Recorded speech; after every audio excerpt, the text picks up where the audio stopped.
Jared Polin, FroKnowsPhoto.com, and this is the user guide for the Sony a7R VI. Now, if you just picked up this camera, this video is all about how you should set it up, at least in my opinion, and how I personally would set it up. Now, how this video is going to work is I'm going to run you through the outside of the camera first, the very basic things like where do the memory cards go, where does the battery go, give you some tips and tricks of the trade. Now, if this is too simple for you, of course, you can skip ahead to the menu sections where I will run you through how to set up the menu for photos as well as for videos, but there is a table of contents down below so you can jump around. Don't forget to subscribe here and also save this video so you can always come back to it as a point of reference, because it's meant to be your user manual, or basically replacing your user manual. Now, if you don't own this camera yet and you're looking for a preview to see if you should buy it, we do have a link down below for you to check out that video. But if you do decide to buy it, come back here to watch the video on how to set it up. Now, keep in mind, this is going to be a long video, but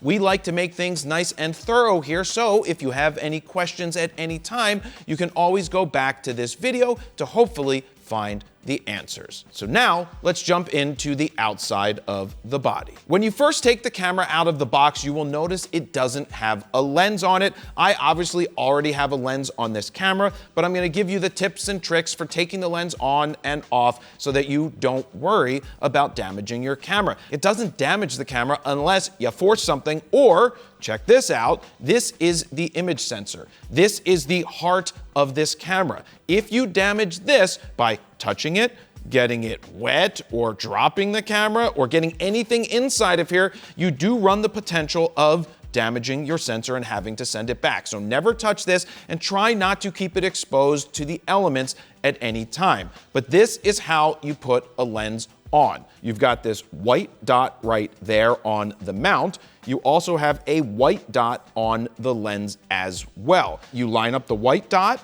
with the white dot on the lens, boom, turn it towards you, and you hear a click. There is also a release button down here on the bottom of the camera, or the bottom front of the camera. To take the lens off, you just press this release button, rotate the lens the opposite way of putting it on, and then you take it off. Now, you will notice on this camera, there is a notch right here that is supposed to help you line up the lens and the camera when you're looking down the side and can't see the white dots. So that should help you line it up. You see that? It lines up, we turn it, and now your lens is on. The next thing I'm gonna show you is where the battery goes. This is your battery door. We already have the battery in there. You just flick the switch, it pops open. So I'm gonna take the battery out. Now, a word of advice. This is the Sony SA battery.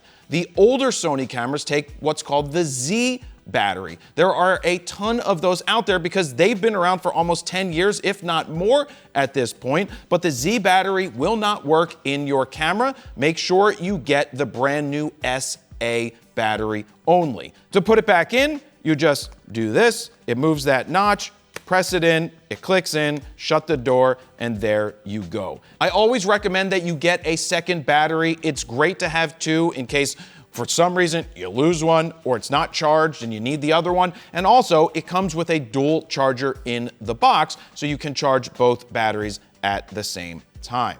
Now, moving on to the side of the camera where the memory cards go, this is what's gonna store your images. You move this latch down, click, and the door opens. Now, there's two different types of memory cards that this camera takes. You have SD cards right here, so you can put an SD card in this way, and a CF Express A card, which is this right here. This is a more expensive card. They're smaller, but they are also much faster than the SD cards. In order to take advantage of the high resolution and the fast shooting of this camera, you're gonna wanna probably get two of these CF Express A cards if you decide that you wanna shoot with redundancy, two cards in the slot, or you could just shoot with one. We'll talk more about that when we set that up in the menu. But to put it back in, you just drop it in, click it, shut the door, and you are now good to go. Keep in mind, the SD card goes in the opposite way of the CF Express A card. They are dual slots, so they both will take either SD or CF Express A. That's a pretty unique feature that is only on the Sony cameras, at least at the time of recording this video. Now moving on to the top of the camera, you have your on and off switch. You just do that. You flick your finger, it goes on. You flick your finger this way, it goes off. I will also tell you that there's many times where I put this in my camera bag and it accidentally flicks on, so that's something you want to be careful with because I put it in, it gets caught on something, and it turns on and wastes battery. Not a good thing, or takes 8 billion photos and you end up with a ton of blank images on your card. So just be mindful of that this switch doesn't lock or anything, and if you put it in your bag the wrong way, it might turn on. This is your shutter button. This is how you will take your images. It's also how you will focus your images. You press it gently halfway down. You can feel it's a little spongy and it doesn't go all the way unless you press it all the way. So this is how you continually do your autofocus. You press halfway, it focuses. You want to take the picture even while your finger is pressed halfway down. You just press the button all the way, and that is how you get your images. Right here is a command dial. This is set to currently change your aperture. You just move it left and you move it right. Right here on the top of the camera, you have a red record button. That's for recording video. But a good thing about the Sony buttons in this camera, or just about all Sony cameras, is that they are all custom mappable. At least most of them are custom mappable to just about any setting that you want to do. So you can always change it out of the default ones, which I will show you later in this video. C2 is a custom button that you can set yourself. This is a cool button right here. This is for button illumination. You just press this when the camera is on, and it now turns on illuminated buttons. It also has multiple steps that you could set the brightness to. Back here, this is a custom command dial that is currently set to nothing at all. You can custom set it later. There is also a lock switch right in the middle. Press it down. It now locks in place and you can't move it. Do not try to force it. Do not try to break it. That would be stupid. Then you have to send your camera back. Unlock, you just press it, it pops up, and you can move it. The next command dial, this is set to shutter speed. So when you rotate it, it is going to change your shutter speed. Now let's move on to the mode dial, which is how you can change your shooting modes. Now we are currently set to manual. Manual is a good place to be if you want to take full control of your camera. S stands for shutter priority, A is aperture priority, P is program mode, where it's basically auto, but you have more control of the menus. Then you have full on auto. You would just rotate this by you press down and you rotate each time it's locking, so you have to kind of hold it down when you do it, and now it is locked in place. So that's your auto, and then there is an asterisk button right here, or an asterisk on the dial. That is for unlocking some more custom features that you can set yourself. Now a sub dial to this, you have a camera with a line on it. That means you're in photo mode. There is a button around here to move this dial. It's a little hard to see, but you press it, you rotate over there, you now have your video mode. Do it again, and you go to S and Q, which is slow and quick for your slow motion video. So you just go ahead, boom, boom, put it back into photo. Just make sure you're in the mode that you want to be in. Moving to the top of the camera, this is your digital hot shoe. It has this cover that comes with it in the camera, so you can take it off if you're going to use the digital hot shoe. If you're not going to use it, you do want to keep this in just to protect it from dust and possibly other elements, but they do sell a version that is weather sealed, so because there's electronics up inside of this joint now, or this john as I should say. You can see those electronics. This is a way that you could put a digital microphone up here without having to use cables. Will pass the audio directly from the sensors here into the camera and not have to use any cables at all. So right now we will leave this on there because I always take them off and basically don't use them, but they do recommend that you do. Now moving here, you have your electronic viewfinder. This is what you're gonna look through when you are taking pictures. Quick PSA,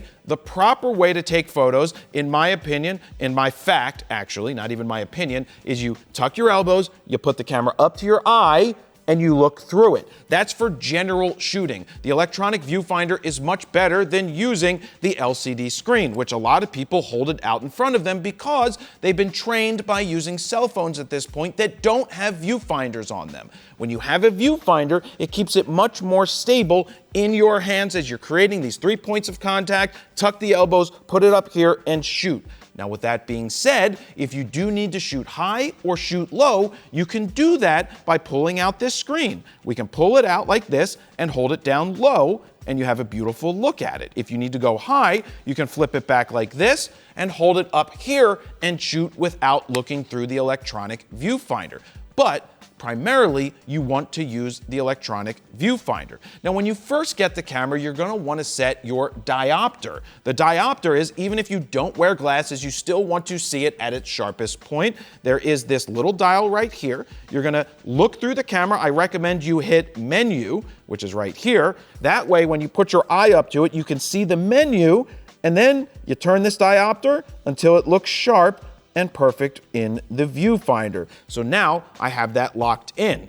While I have the camera on, I do want to show you that this is the proximity sensor. When my finger blocks it, it turns off the screen and moves the image inside of this viewfinder. When I move it away, you get it back on the screen. If you ever get dust or water onto this, it might turn off the screen and only stay locked on the viewfinder. That's something that I figured out in the past. I was like, why is it not flipping back to the screen? And that's because it got water or dust on this sensor. When you put it up to your face, the sensor is going to notice that your face is there and switch screens. So that is your electronic viewfinder. Since I already mentioned the LCD screen on the back of the camera, let me show you what it can do. It can flip like this, 90 degrees. It can pull back at 45, but even better is it has a flip out rotatable screen. So you have the option of doing vloggy style if you would like. It fully rotates around like that. Do not try to force it. You will end up breaking it.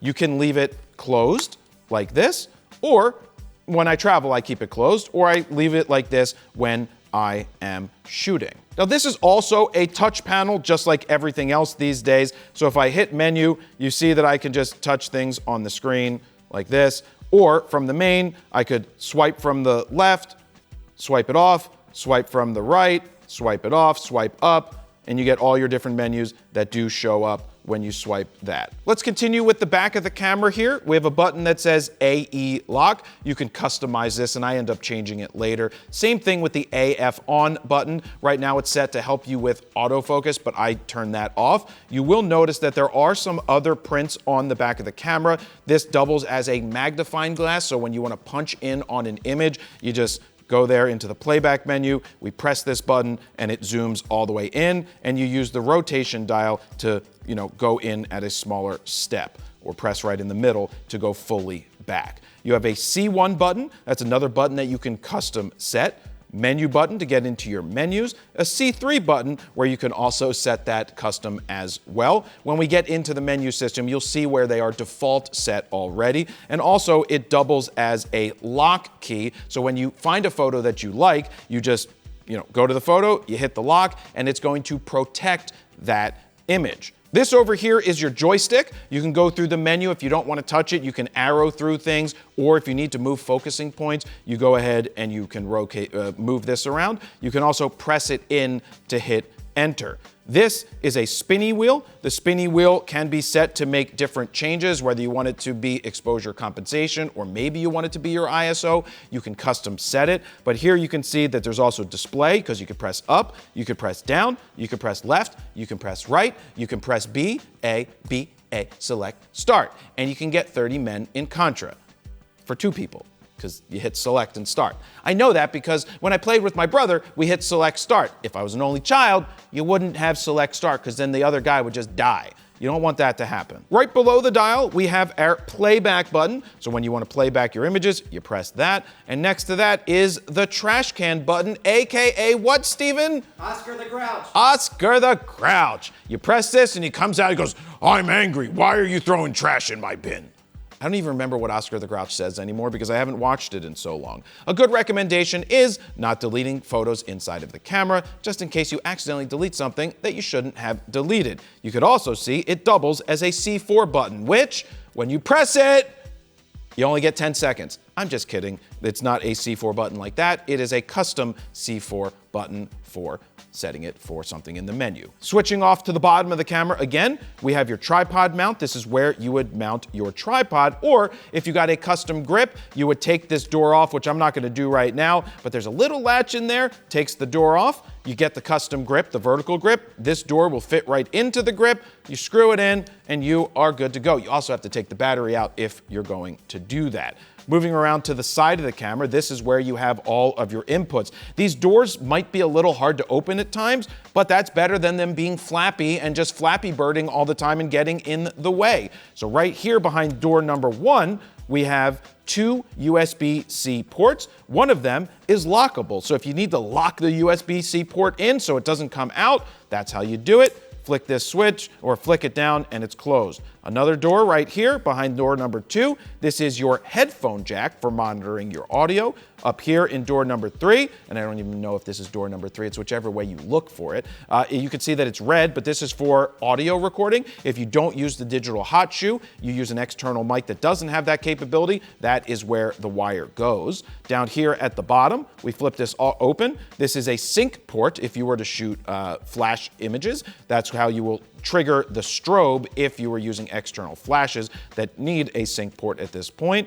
And this one right here is a full HDMI port for going out. We will be using this later when we get to the menu system so that you can see all of the menus that I'm doing. Close this door, flip it around to the front, and here we have the front of the camera. This right here is an indicator that shows you when you have, when you're video recording. It's called a tally lamp, so that's right there. On this side of the camera, we have 2 little circles right here. One I'm pretty sure is for metering white balance, and the other is the focus assist beam, which I end up turning off because it's just annoying to have a light come on in your face or in the subject's face that you are trying to photograph. And that, I believe, is the entire outside of the camera. So that's it. We hit the outside of the camera. Next, we're gonna move on to the menu systems as it pertains to photos.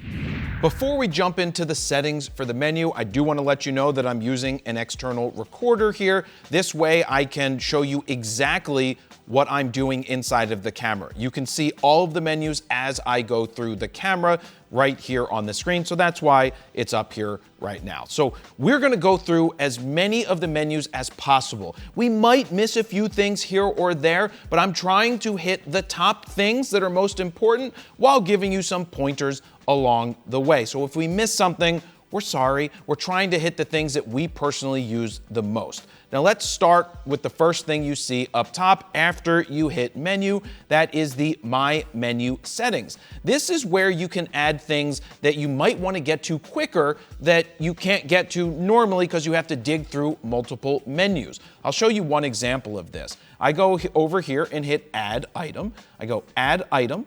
I'm going to go down to Media and then Format.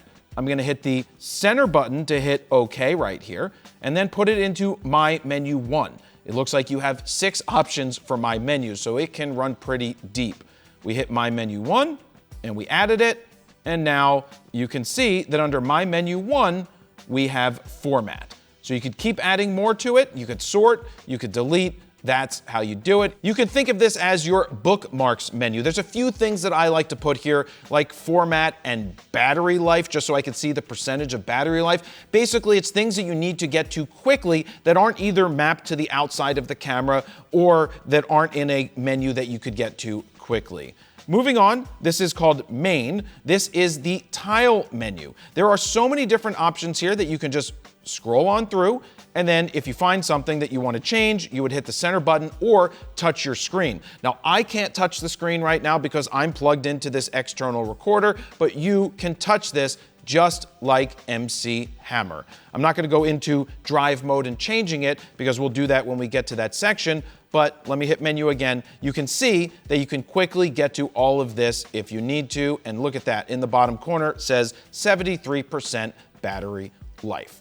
Now we move on to the shooting menu. Let me jump in here real quick and let you know that this video is brought to you by Squarespace. If you're looking to build your very own online portfolio, use what I've been using for well over a decade right now for my personal photo website at jaredpolin.com, because it's simple, easy, affordable, and I don't need to know any coding. It's so much better to have your own place to put your photos and not just rely on social media that you're not in control of. To get your 14-day free trial, head on over to squarespace.com/FroKnowsPhoto. If you decide that it's for you, use the code FroKnowsPhoto at checkout to get 10% off your first order. Now, back to the video. Let me show you and tell you that this menu runs deep. Sony's menus are shall I say, complicated until you get used to using them, and I'm used to using them, and they're still honestly complicated. They run deep. For example, the shooting menu, we call this the red menu, goes down 12 different pages, and then there's subdirectories over to the right. They all go deep. So let's start with image quality/record. When we scroll over to the right, we have JPEG HEIF switch. Your camera by default is set to JPEG. JPEG is compression. It makes a file smaller. HEIF is something newer, so you can do HEIF 420 or 422. It's a higher bit rate. It's 10-bit versus 8 bits of color depth. Now, this is where you would decide whether you want to shoot JPEG or HEIF. If you are not going to shoot RAW for some reason, which we'll explain what RAW is in a second, then you might want to shoot in HEIF 422 to get the highest bit rate possible from a compressed file. Now, if you're going to be giving these images to somebody else, you may just want to stay default in JPEG. Now, image quality settings, this is where you can see you select your format. Slot 1 currently set to JPEG by default. This is where you can choose to shoot RAW plus JPEG or straight RAW. Now, RAW is an uncompressed file. Every time you take a RAW photo, it's going to be a much larger file. In this case, you're looking at roughly 95 to 100 megabytes per file, where a JPEG is in the 40 to 50 range, depending on what you're shooting.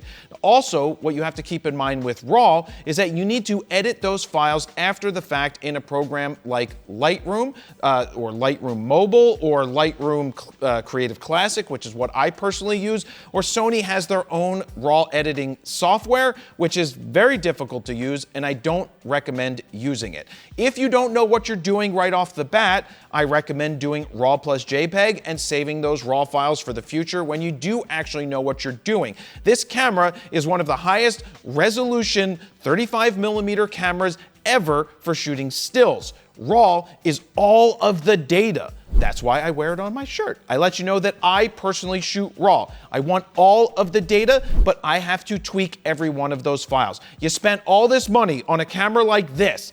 You probably should be shooting RAW, okay? I know some people will be like, but I want to shoot JPEG for smaller files. Well, that's kind of dumb, in my opinion. I recommend shooting RAW, especially if you're going to crop. You want to have all of the data versus less data. For now, I'm going to set it to RAW because that's how I like to shoot. Next, we have RAW file type. Now, its default set to this compressed HQ. I know I just mentioned that RAW is uncompressed. I'm talking about the RAW file is larger and it basically doesn't throw away all of the data. JPEG throws away a lot of data that the camera doesn't think you need. Also, back in the day, we never had the option for RAW compressed. It was always straight just RAW or JPEG. Now that technology has moved on, they found other ways of doing things like lossless compressed. What that means is you are not losing any data, so they say, that is perceivable to the eye, and it's still giving it a little bit of compression. If we weren't shooting, if it was still uncompressed, you'd be looking at files that might be close to 200 megabytes each, so you don't even have the option for uncompressed at this point.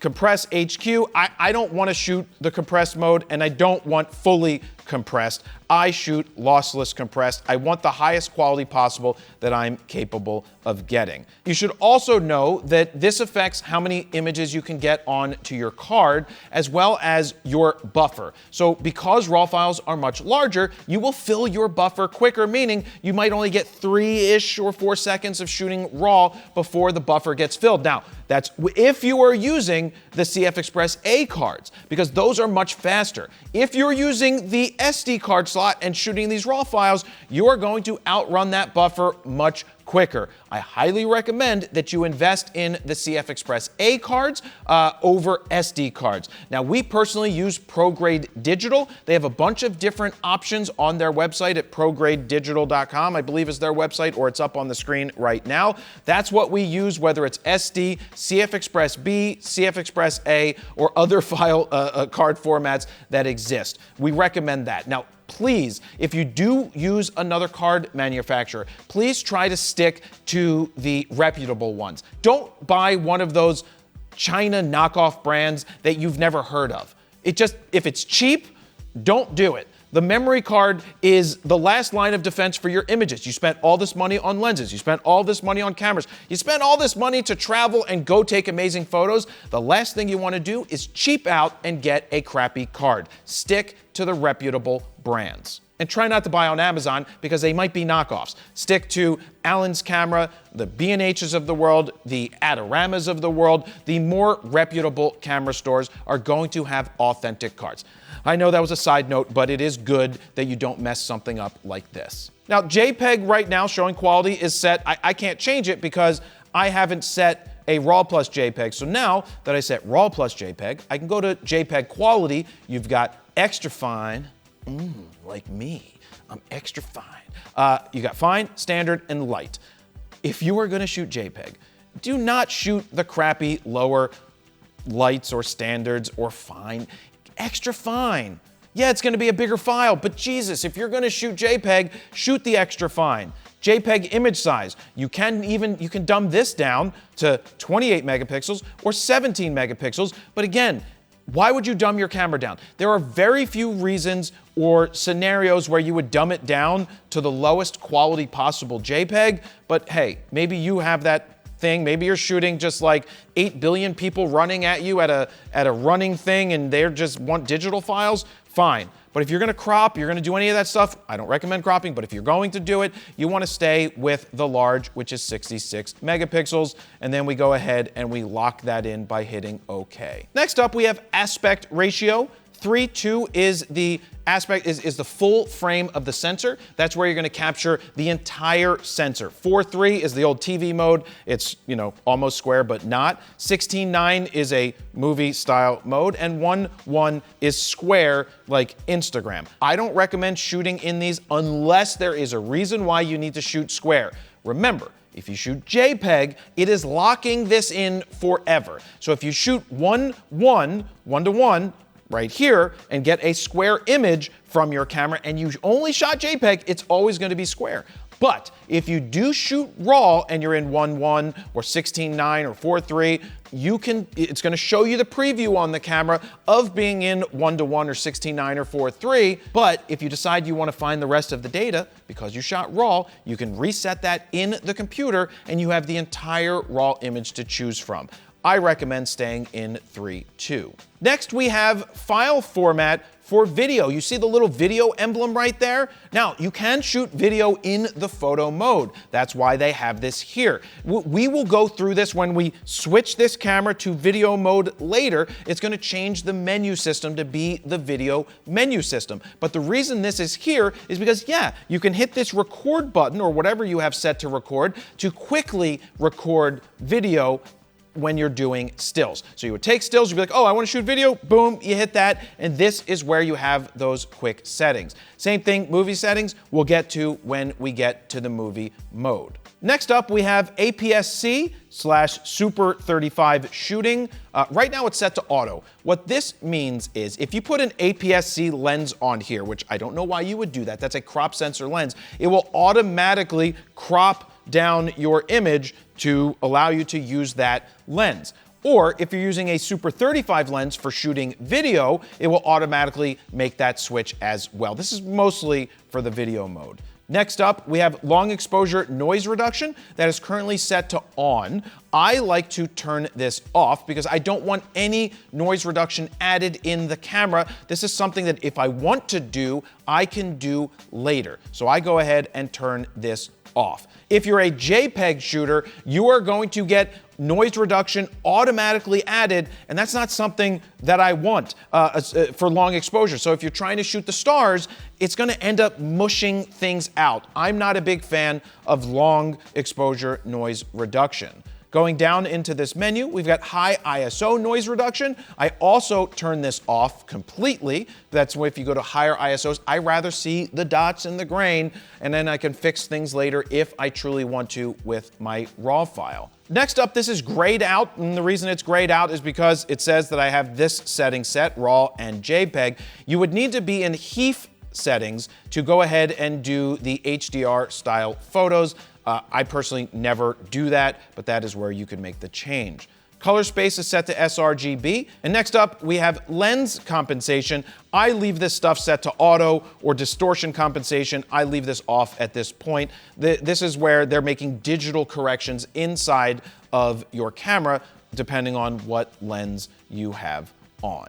Now, to get down to the next menu, we could go back to the left, or you could just scroll with the scrolly wheel and it will go right to number 2, but I want to tell you that it's media. We go over here, we have format. Now remember, I added this to my quick menu, the star menu at the very beginning, but down at the bottom you see the trash can, and then you see that it has a question mark, but it has the 3 hash marks. Well, that's because if we hit that, this is where we could add it to my menu, or you could get the camera guide. So sometimes if you just see a question mark and the trash can, that's where you would click it and it would say, format the memory card. Thank you, Sony, for a very in-depth look at what that means. The question mark is supposed to explain what the setting actually does. More so, it describes what the setting is without telling you what it does. So it's very confusing. So format is what you want to do when you first put a memory card into the camera.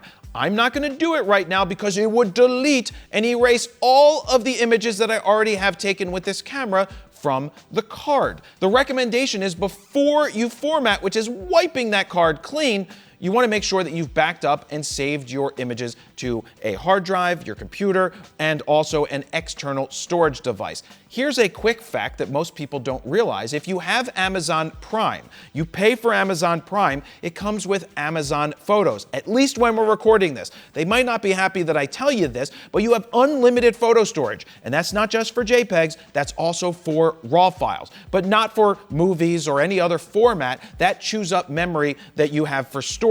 What you can do is download their desktop app for Amazon Photos, create some awesome folders in there for some good hierarchy. You can upload your RAW files there and have them stored as an absolute emergency. They might change that in the future, but as of now, when we're recording this, you can do it. It's where I store as a fourth backup a bunch of my stuff. Now that that's out of the way, you would go in here and hit slot 1. Let me go to slot 2 because I don't know. I could reformat that if I wanted. I'm not going to do it, but I would go to slot 2 and we would go execute. It's like, do you want to do this? It would delete everything. I would hit yes, execute format, execute format, and it would wipe it clean. So that is where you would format your memory cards. Always do that before a shoot, but also after you backed everything up. Next up, we've got record media settings. So this is where you would set what goes on to slot 1, what goes on to slot 2. It's currently set, you can see the camera icon for recording media is set to slot 1. Video recording is also set to slot 1. Auto switching media card is currently off. That's where it would switch from one to the other if one got filled.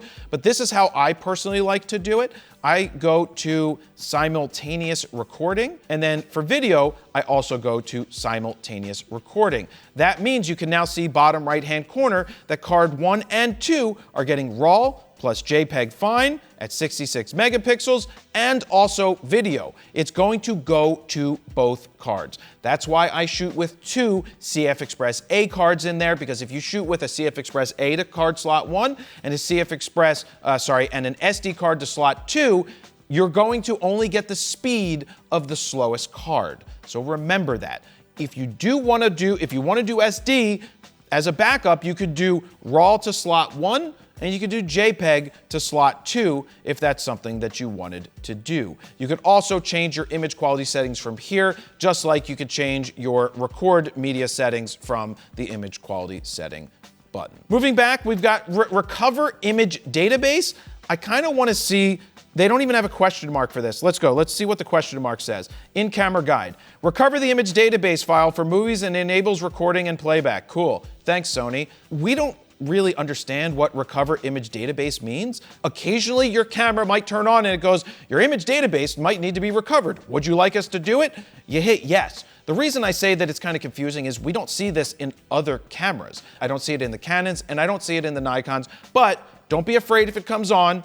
You should probably be afraid because if it can't recover it, you're kind of screwed, but that doesn't really happen often, knock on wood. Next up, menu number 3 is File. Under Red, we've got File Folder Settings. I don't change any of this. I leave this exactly as it is. The only thing that I might potentially change, if I have 2 cameras, is set file name. So when you do the file name, it will be DCS01234 or 0001 when you take your first photo. You could change this to your initials. You could change it to AAA, BBB. You can change it to whatever you want to, but it's just for your file naming right there. And then I don't change folder name. Select record folder. Because I'm plugged into the HDMI, I can't change this, but it's not something that I would ever change anyway. I don't create new folders. I don't do IPC information, but I do copyright info. This is where you write copyright info onto your images. Not physically on it, but into the metadata of the file. So I turn this on. Then I set the photographer name as my name. Then I set the copyright as FroKnowsPhoto. And then I put display copyright information. And this is what it's going to show you, copyright holder name, and that's just showing you what it would look like. I like to turn this on because I want to know that they're my photos and I want that saved into the metadata, which is also kind of confusing why write serial number is off. Write serial number means it's now going to write the serial number of the camera into your metadata. So I like to have that on. The main reason why you would have this on is if someone steals your images and try to pass it off as your own and you look at it and you're like, well, my serial number's written into it. Now, of course, someone could strip out the metadata or screen grab something. You just want to protect yourself as much as possible. Or when you're looking through your if say you have multiple cameras and you don't know what camera took the picture. Maybe you have 2 different cameras and you find an issue with one, you now know which serial number it was to look it up. That's a good idea. I just thought of that right now off the top of my head. Steven didn't even give me help. Scrolling down to number 4, this is your shooting mode. The first one is MR, camera set memory, which is memory recall. So this is showing you exactly how your camera is set right now, and it would memorize it once we locked it in. Now, when we hit back by going to the menu, we have change titles. These are your preset shooting modes. So you have up to 10 of them. You could lock in there things like, well, concerts, or you could do a stadium. You could do low light, you could do fast action, slow action. You would lock that all in right here, and you can custom name the titles right here for up to 10 of them, and that is pretty cool. Going back to the menu, we have automatic update is currently off. I would leave this off, but let me explain what this means. This means that if you're in the concert mode and you make a change to one of the settings, it would automatically save over that. I don't want to do that every time because you might want to get back to that default and then tweak from there. But if you find yourself making a lot of changes when you go from one mode to the next, well, maybe you would want to keep it on. We have shoot mode. Now, I currently can't change it because I'm in manual. This is where you need to be in the asterisk mode. So let's switch over there, switching the top of the camera. Now I'm gonna go back into the menu. You can see we can go in here and select between your P, your A, your S, your M, or right here is memory 1, or whatever you decided to name it. I select it, and now right under the P on the left-hand top side, you can see that we're in memory 1. So we can go back out, change this back. We could even go to manual and leave it in manual settings right there if you always want to leave it in the asterisk mode. All right, back into the menu, we've got shoot mode limit. This just means if we don't want to ever use intelligent auto, we would click it off, or say we don't want to use program, click it off, hit OK. Oh my God. Oh my God. There's 10 of these. Wow. If you don't ever want to use any of those, you could just turn them off. And it just makes it easier to go through when you're selecting those modes. Say you only use the first 5 or the first 4, you can turn off the next 6 so that you don't ever have to scroll through them when they're not set to anything. Next up, we have register custom shoot settings. So there's a bunch of different lenses that have buttons on the side of them, and this is where you would register custom holds and different features and functions. You can go in there and see all of the different options you could have it set to do. So you can register whatever you'd like to those buttons. We've got drive mode. Right now it's on single shooting. When we go in here, you can see that there's a bunch of different options to choose from. You also have the ability to get to all of these settings from the outside of the camera, and I'll show you where those buttons are when we go through the menu or when I custom set some of those settings a little bit later to quickly get to these modes. But drive mode, single shot, means you're only taking one picture every time you press the button. Let me just take a picture here. And that's how you take single shot. Now going back in drive mode, you've got your H+, which is the highest frames per second you can shoot, high, mid, and low. So for example, H+, but right now I'm in mechanical shutter. It's not going to take as many pictures in a row, but that's taking a lot of photos right there. So let's go back in. That's how you set your drive mode. Going to put my lens cap back on here so we don't have any distractions. There are different frames per second set to this. We're going to get to that in the menu just a second so you can see what H+ actually is. So I'm going to leave it on high for right now. Single shot, there's drive mode, single shot shooting. There's almost no situation where I'm using that unless I'm challenging myself to not motor drive. You've got your self timer for a single shot. You've got 10 seconds, 5 seconds, and 2 seconds. So you would press it. Okay, let's put it on 2. Let's just do it. Let's just show you. You would do this. Oh yeah, and then it takes the picture. So it beeps, and then you go back in here, back into drive mode. Then you have drive mode, self timer, continuous, 10 seconds, 3 intervals, 3 images. So what this means is it will count to 10, take 1 picture, 2 pictures, 3 pictures, or 10, take 5 pictures. Then you've got 5 seconds for 3 shots, 5 seconds for 5 shots, and so on and so forth. That's pretty good if you want to, take a bunch of shots in a row. Maybe you're doing a group shot and you want to make sure people didn't blink. You've got your drive mode, you've got continuous bracket. This is if you want to take an image that the camera says is right properly exposed, one that right now would be 1/3 of a stop under and 1/3 of a stop over. You will press the button, and each time you press the shutter button, it will do the regular, the one over, the one under. You can, of course, change this depending on how many images you actually want to do it with. You can do it up to 9. So we're going to go back. Next up is single. So whereas continuous, if you hold your finger down, it will do the bracketing. Single is more of what I was trying to explain there. Is you, let's say you change this to 1 stop. Every time we press the shutter button, it will change from 1 stop, the next one, another stop, and another stop when you do it for your exposure, and then reset, and you can just do it again. Let me jump in here real quick because I want to show you FroPack 4 in action on this photo right here. And it looks absolutely incredible, starting with Blue's Clues, followed by Brooklyn. We've got C41, Copper Tone, DeLorean, High C, Kaleidoscope, Mel Brooks, Saltwater Taffy, Thick, and Wet Hot American Summer. But my all-time favorite from FroPack 1, with one click of a button here, we've got Skittles, and it goes boom. But new and exclusive to FroPack 4, we've got 4 custom adaptive Lightroom presets called Face Enhance, Full Body Skin Enhance, Eye Only Enhance, and Background Blur. So look, if you want to speed up your raw workflow or give yourself a great starting point, or also edit on the go in Lightroom Mobile, because these presets work on JPEGs and RAW on the go, We created 14 all-new custom Lightroom presets that you can check out right now at FroKnowsPhoto.com/FroPack4.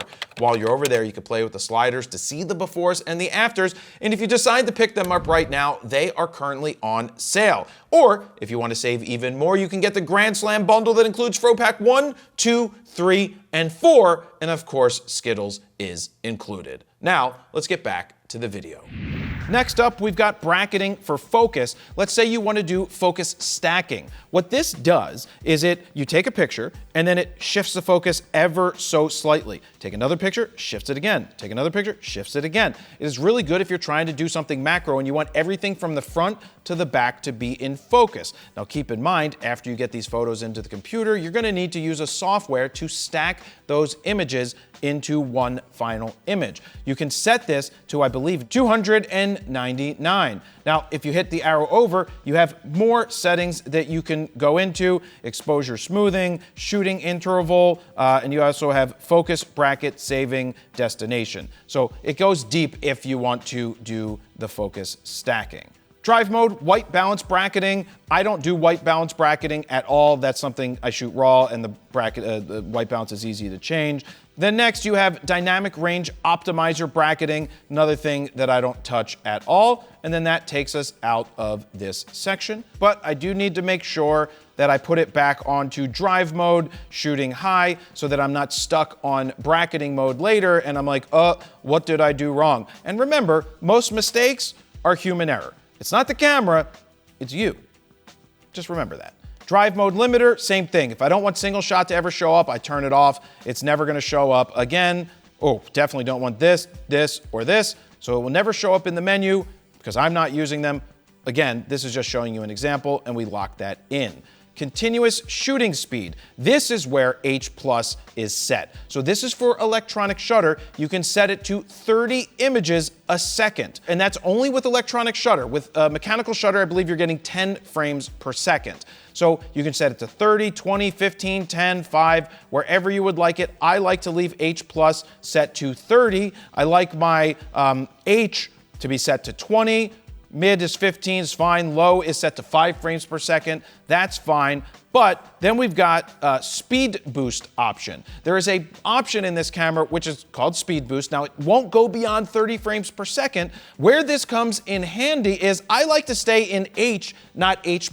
So I like to be at 20 frames per second. And then if I want to shoot at 30 frames per second, I set one of these buttons back here to speed boost, and I quickly press the button. Now I'm in 30 frames per second. I turn that off. I'm back into 20 frames per second. So that is a great way of kind of cheating the camera to give you the best results that you could get depending on how many frames per second you want to capture. Next up, we have pre-capture settings. Your camera basically has the ability to go back in time and take images or capture images that already happened. Pre-capture is explained like this. If you press your finger halfway down on the button and you're continuously focusing with pre-capture enabled, it is buffering. It's basically taking pictures and putting them in the buffer, but not saving them to your memory card. It's continually running if your finger is pressed halfway down. And then if some action happened and you press the button all the way down at that point, it saves those images that happened before you press the shutter button and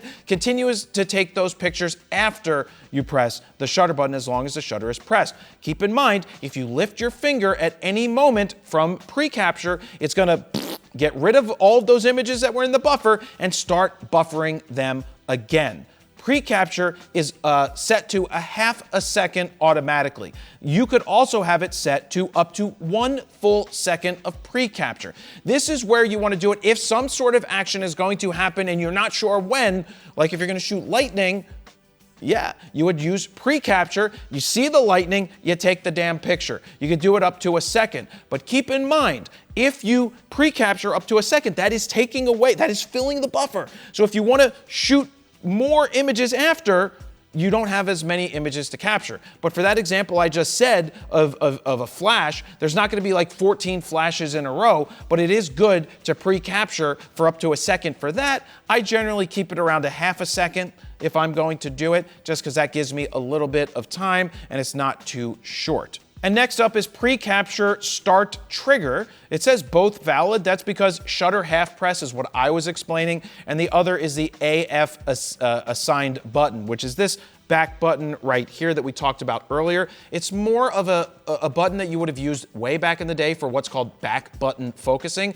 I should just tell you right now, I don't use back button focusing. That is something that made sense 20 years ago and 15 years ago. It is invalid in my mind at this point because everything can be controlled right from the shutter button. Pressing that halfway down and pressing the shutter when you want the picture, I think, is a better method. It's one thing to do versus having to do two things with your brain. I just think that works. Both valid right there. Next up is bracket settings. We already talked about that, but if you want to go into more details, you can dive in here and make some changes right there. Now, interval shooting functions. This has an intervalometer, because I can say that real well, an intervalometer built into the camera. This is if you want to do, say, like time-lapse photos. You could turn on intervalometer shooting. You could shoot the start time like 1 second after you press the shutter. It will take the first picture and then shoot every 3 seconds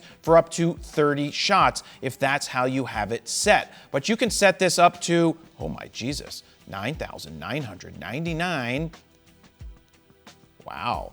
That is a lot of time. And saying at 3 seconds, the shooting time would take 8 hours, 19 minutes, and 54 seconds. This is super cool. Back in the day, you had to spend like $200 to get an external intervalometer that would plug into your camera and control it. Now you can do it right here. You have auto exposure tracking sensitivity. Mid is good. The reason this is important is that if you're shooting a sunset, it's going to gradually shift the exposure for what is happening. Now, if you want to lock that in yourself, you just set it to manual and just let it do its thing. But if it's going to be over a long period of time, you want to do the AE, auto exposure tracking sensitivity. Scrolling down, shutter type for intervalometer, electronic shutter, means it's only going to use the electronic shutter and not the mechanical shutter. You could also make that change. Scrolling down, number 6, we've got composite raw shooting. So this whole menu is, if you turn any of this on, you need to remember that you have to use Sony's software to unlock the power of this stuff. You can't take this type of file into something like Adobe Lightroom as of now and make pixel shift multi-shooting work. Now, pixel shift multi-shooting is the way that, wow, you can do up to 16 shots. Say you want the highest resolution thing possible. What it's doing is you set your camera up. You're most likely going to want to be on a tripod. And you want to make sure that the scene that you're doing is not changing or shifting or moving too much. Because what happens for up to 16 shots, it's going to basically move your sensor 1 pixel 16 different ways and give you a mega file at the end. And then you need to open that in Sony's software to get that super res file. So you could do 16 and you can do 4, or you could leave it off. Next up is noise reduction shooting settings. You can think of this mode as computational photography. You know, when you use your iPhone and it's doing night mode and it's like 2 or 3 seconds, for 2 or 3 seconds, it's basically taking hundreds of photos and then mashing them together. It's doing it at all different exposures and then throwing out the bad stuff and giving you the best stuff and mushing it together. You could sort of do that here, but in order to unlock that, you have to use Sony software. It's not quite there yet in terms of all the time shooting, but maybe it's something you would want to use if you're shooting in a low light situation like stars and you just want to get the best possible results possible. You could go ahead and use this setting. So basically it's taking multiple pictures and then combining them with the best bits and bops of the image and giving you a final result. And the last one is shooting for HDR. So if you wanted to shoot in HDR, it's the same thing. It would do high dynamic range images and then mush it together. I guess that could come in handy if you are shooting, say, real estate and you want to balance the indoor light with the outdoor light. Generally speaking, you would just bracket that and mush that together later, but you have that setting there. Next up, number 7, shutter silent. So silent mode settings. Silent mode is currently off. Even though we're in electronic shutter, silent mode would mean that no beeps or bops would turn on. Or if you're in mechanical mode and you turn silent mode on, it will turn you into electronic shooting. So I like to, well, I could turn this on or turn it off. I could go either way on that. Basically, if you need to be in a silent, you're in a silent environment and you don't want any noises being made, like if you're gonna do a timer, you don't want all those beeping noises, then it will turn all of the noise off completely. Next, we've got target function settings. You've got aperture drive in AF. It's set to standard. Basically, this is if you wanted it to be quieter, but most of the lenses today are super quiet, so you don't really need to change any of this. And the other two are basically other settings that you could set to make your camera even quieter. I actually think it's important to mention this one. Shutter when power off. You know how the shutter was open at the beginning when the sensor was exposed? Basically what this is saying is that if you have the mode set for your shutter to come down when the camera goes off, you would come in here to tell it that in silent mode, you don't want that shutter to come down when you turn the camera off because you want to be completely silent. Next up, we've got shutter type, mechanical shutter or electronic. As you heard earlier, I was in a mechanical shutter. I like to shoot in electronic shutter for most of the things that I do, not because of it being silent, but because I get those 30 frames per second. You can't use pre-capture unless you're in electronic shutter mode. So that's where I use electronic. Where you would need to use mechanical is if you were going to shoot with a flash. You would need to switch back into mechanical. Now, another reason you would switch out of electronic mode might be if you are getting rolling shutter because you're photographing something that's moving fast. For example, a guy swinging a baseball bat. You can see that the bat is bowing with the electronic shutter. You are getting rolling shutter because of the speed, the readout speed of the sensor. Now, if you use the mechanical shutter, you're no longer getting that issue. So the bat will be straight and the balls will be round. But again, if you're in mechanical shutter, that limits your frames per second to 10. You don't get pre-capture and you don't get the speed boost option. Next up, we have electronic front curtain shutter. This is currently not available for me to change because I'm in electronic shutter. This will only be changeable when you're in mechanical. We have release lag start display. I leave this exactly where it's set. This is stupid. This is one of the dumbest things the camera has. Release without the lens. Do I want that? No. I want to disable it. If I don't have a lens on here, I don't want to take pictures. The only time that people used to do this back in the day is they didn't have a macro lens. So they would take like their 50mm, turn it backwards, put it in front of the mount, and take a picture, and it would sort of act like a macro lens. Just super weird, not something you do. Release without a card. This is like shooting without film in your camera. Why would you want your camera to take pictures if it can't save to anything? Disable it. You don't want to go to a shoot, take a bunch of pictures, and then be like, oh snap, I never put a memory card in.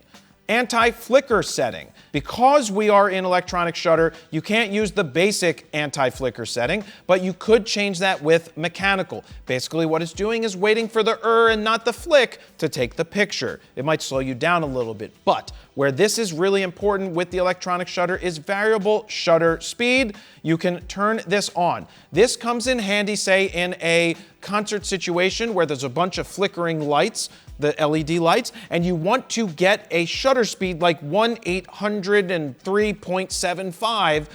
It's basically balancing your shutter speed to the hertz or flicker of the light. So if you ever find that you're getting flickering or banding throughout your images in a situation where there's LEDs or TV screens or something, you would go ahead and turn this on. You can go into variable shutter setting. This is where you can either manually set, you can see the shutter speed changing on the bottom left, or the anti-flicker TV scan. If I hit the center button here or you touch it on the screen, it's going to automatically scan, pointed at the light you're trying to capture, and it's going to do something and then set the exact shutter speed that it thinks you should use. But keep in mind, if there's multiple different lights that are flickering at different frequencies, it still might not be perfect. Another rule of thumb, slower shutter speeds flicker less than faster shutter speeds.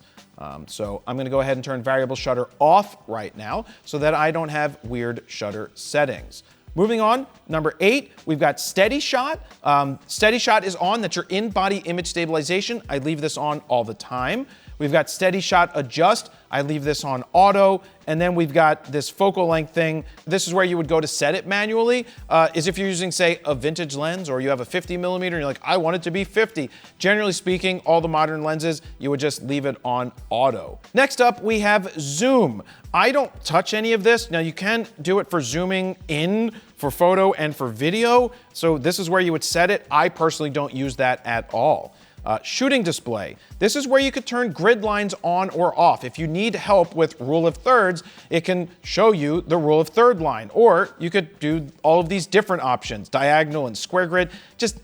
I find it to be a distraction to have this stuff on the screen, so I personally leave this off myself. Live view display settings. This is setting effect on for your live view display. That is what you see through your electronic viewfinder. You want this on to show you the exact exposure that you are capturing. So what you see is basically what you'll get in your final image. It's basically what separates an optical viewfinder from an electronic viewfinder. With the electronic viewfinder, you can see the exact exposure as it's happening right in front of your face, when with an optical, you can't, because it's just straight light that you're seeing through it. Next up is exposure effect. Exposure set for the flash. It might give you a preview of what it will look like when you take a flash. Frame rate low limit, I'll leave this off as well. Next up, marker display. We've got aspect markers. You could turn this on. Currently it's set off. What this means is, let's say you want to see what 16:9 would look like in your viewfinder. You could set it that way and still see the entire frame. It's just gonna put some hash marks there.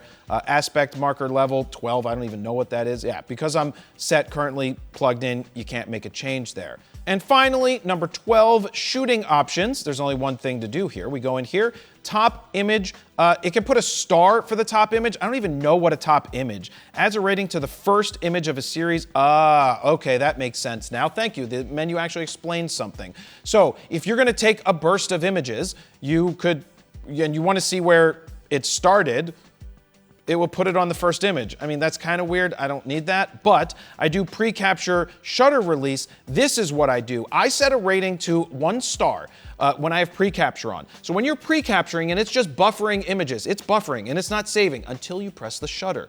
When you press the shutter, when you physically do it, it will put a star on that first image, so you know that the images before that were pre-capture, and it's a good way to know that was your timing good or was your timing really bad. Now we're moving on to exposure and color, AKA the pink menu. Starting with 1, we've got exposure, and then we've got bulb time settings. Now, bulb in the olden days was a setting on the camera where you would put the dial to B, and when you pressed the shutter and held it, the shutter stayed open as long as your finger stayed down. These days, you would have to come into this bulb setting section to set that if that was a mode you wanted to use. ISO, we've got the ISO 100 and it ranges all the way up to, wow, there's so many ISOs, 32,000 ISO native. Now, do you see this line, these double lines? That means that you can use those modes, but they're not exactly recommended by the engineers who put them together. They say that the cleanest, best modes are the ones that do not have the lines. On the flip side, you have below 100, you've got 80, 64, and 50, as well as auto ISO. If you do need to go into 50 or 64 or 80, you're probably never gonna see an issue at this point, but just be aware that 100 is the base ISO officially inside of this camera. Auto ISO, on the flip side, is going to automatically choose the ISO depending on the situation that you're in. So that is a mode that you could also choose. I personally choose my own ISO based off of what setting I'm shooting in. The only time that I personally would use auto ISO is if there was a soccer field and half of it was in sun and the other half was not, and you can't move quick enough because you're pointing at both to change your ISO yourself. The camera could do it. Or if you're new to photography, auto ISO is a good place to start to make sure that you're getting proper exposures. Now, if you do decide to shoot auto ISO, you can set limits, meaning I don't want it to go below 1000. For whatever reason, this isn't what you would do, but you'd be like, okay, I don't want it to go, I would just leave this at base 100, but I wouldn't want to shoot at 12,800, so I'd say don't go past 6400, and then the auto ISO would stay in those parameters. But personally, I don't shoot an auto ISO, so I'm going to set it back to 100 for now. ISO range limiter, same exact thing that we just did. This can limit the range of the ISO. So if we don't want it ever going to 50, you can set it to say 100 is the base, and then we don't want it to go up to the maximum of that when we saw that 32,000 was the max high ISO natively, and lock that in. You're probably not going to change ISO from inside of the camera, as there's multiple buttons. Even when you get your camera straight out of the box, the right arrow is the one that shows ISO, so you could just change it from there. And I personally map out either a top button to activate it, or in this case, I take this dial that is set to nothing and I make that my ISO, so I would be able to turn my thumb on ISO and then turn my thumb on shutter speed. It's all right there without having to press a button. And lastly, in number 1, you've got ISO auto for minimum shutter speed. So you could say, hey, I don't want the shutter speed going below 1/1000th of a second because I'm trying to freeze action. So it will compensate for that and not go below 1/1000th, but it might raise the ISO levels higher to make sure that you can get the desired shutter speed. Next up, we've got exposure compensation. This really only matters when you're in auto modes. So if you're in ISO auto, then you could come in here and play with this setting for exposure comp. I don't personally use exposure comp, but it's something where you would say, look, I want to underexpose by 1/3 of a stop to do something. Personally, we look at the image right in our electronic viewfinder and we are seeing the proper exposure right there. That's why exposure comp isn't as necessary today as it was back in the film days. Now the exposure steps for exposure comp, you can have it just on 0.3 EV, so I'd leave it set there. Next is exposure standard adjustment. We don't even mess with this because we think that it messes your standard where you have the proper exposure, so we don't want to mess with that. Also, just like ISO, if we wanted to use exposure compensation for whatever reason, old school style, you can just put it and map it right to this dial. It actually used to be the exposure compensation dial back in the day, but now Sony lets you pick and choose what you put there. Metering mode. So metering mode in this day and age really doesn't matter when you're shooting manual exposure because you're looking at the exposure right there in the electronic viewfinder. But you've got your multi. This is the one that's going to take an average reading of the entire scene to give you what it perceives to be the proper exposure. You've got metering mode. You've got center weighted. You have spot meter standard, which is going to take the spot right in the middle. You've got your entire screen average, which I'm not sure how that's any different than multi. Don't ask me. I didn't even know they had an entire screen average. It sounds like the same thing. And then next you've got highlight. This is for if you're trying not to overexpose highlight areas.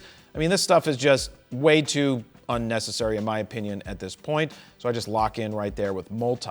Next, we have face priority in multi-metering. So if we have multi-metering on, which we do, it's going to give priority to the face. So if it has a bright background or a dark background, but you have a person, it's going to read the face in the frame. See, this is why back in the day, we used to go to spot metering because we would read the spot, which is generally where the people were, but now you don't have to worry about that. Spot metering point, we have it set to the center, and AE lock with shutter means that the auto exposure, the exposure that is set when you press the shutter halfway down, will stay locked there as long as your finger is pressed halfway down. Next, if you are using a flash, this is where you would set those settings. We're not going over that right now, but again, if you put a flash in the top, this is where you can control all of those settings.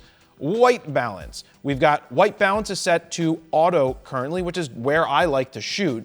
Unless I was using a flash, then I would put it on the flash setting so I don't have to make changes later. Now, keep in mind that if you shoot RAW, you can change the white balance much easier later than if you embed it into the JPEG file. It makes it a little bit harder because remember, JPEGs are throwing away some of the data, same with those HEIF files. So here you've got auto, and then you can just run down the list of all the different ones that are options here, and you can also see, wow, They have an underwater auto white balance. That's pretty cool. That's a cool mode for people that are obviously under the sea. What's that movie, Steven? Little Mermaid. The Little Mermaid. I know nothing about it because Ariel and I never saw it. I don't think I ever saw it. I don't have kids. What can I tell you? Then we have custom temperature filters. I do set this whether I'm shooting video and I want to lock in the white balance for video. You could also lock it in for photos. Or if you're, say, in a gymnasium and you're shooting basketball and you know that you want the white balance to be one specific thing and you don't want it changing all over the place because you know that the light isn't really changing, you could lock it in and be good to go. You have a bunch of different custom settings that you can do right there.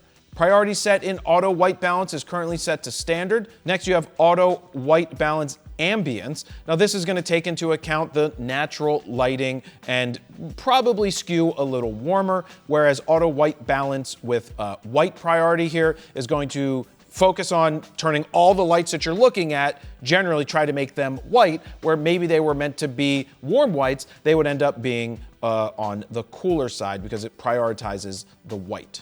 Let me jump in here real quick and say, do you struggle getting sharp, crisp, and clear images like these in low light situations? Well, if you said yes, I have a free guide for you over at FroKnowsPhoto.com. Just look for this orange box, put your name, email address in it, hit send it, and I'm gonna send you that free guide to capturing motion in low light situations. Now, back to the video.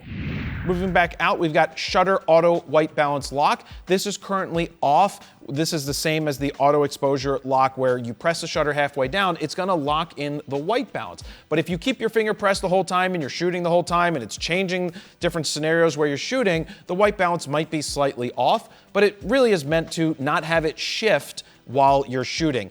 I do quick bursts. It's very rare that the white balance is gonna shift from one image to the other. But then again, if you're shooting concerts, it's going to shift pretty heavily because the lights are changing many times while you're shooting. White balance, Captain Crunch frame size. It says Captain, but I think it means what, capture, Steven? Yeah. It doesn't even say it here, but I believe it means capture.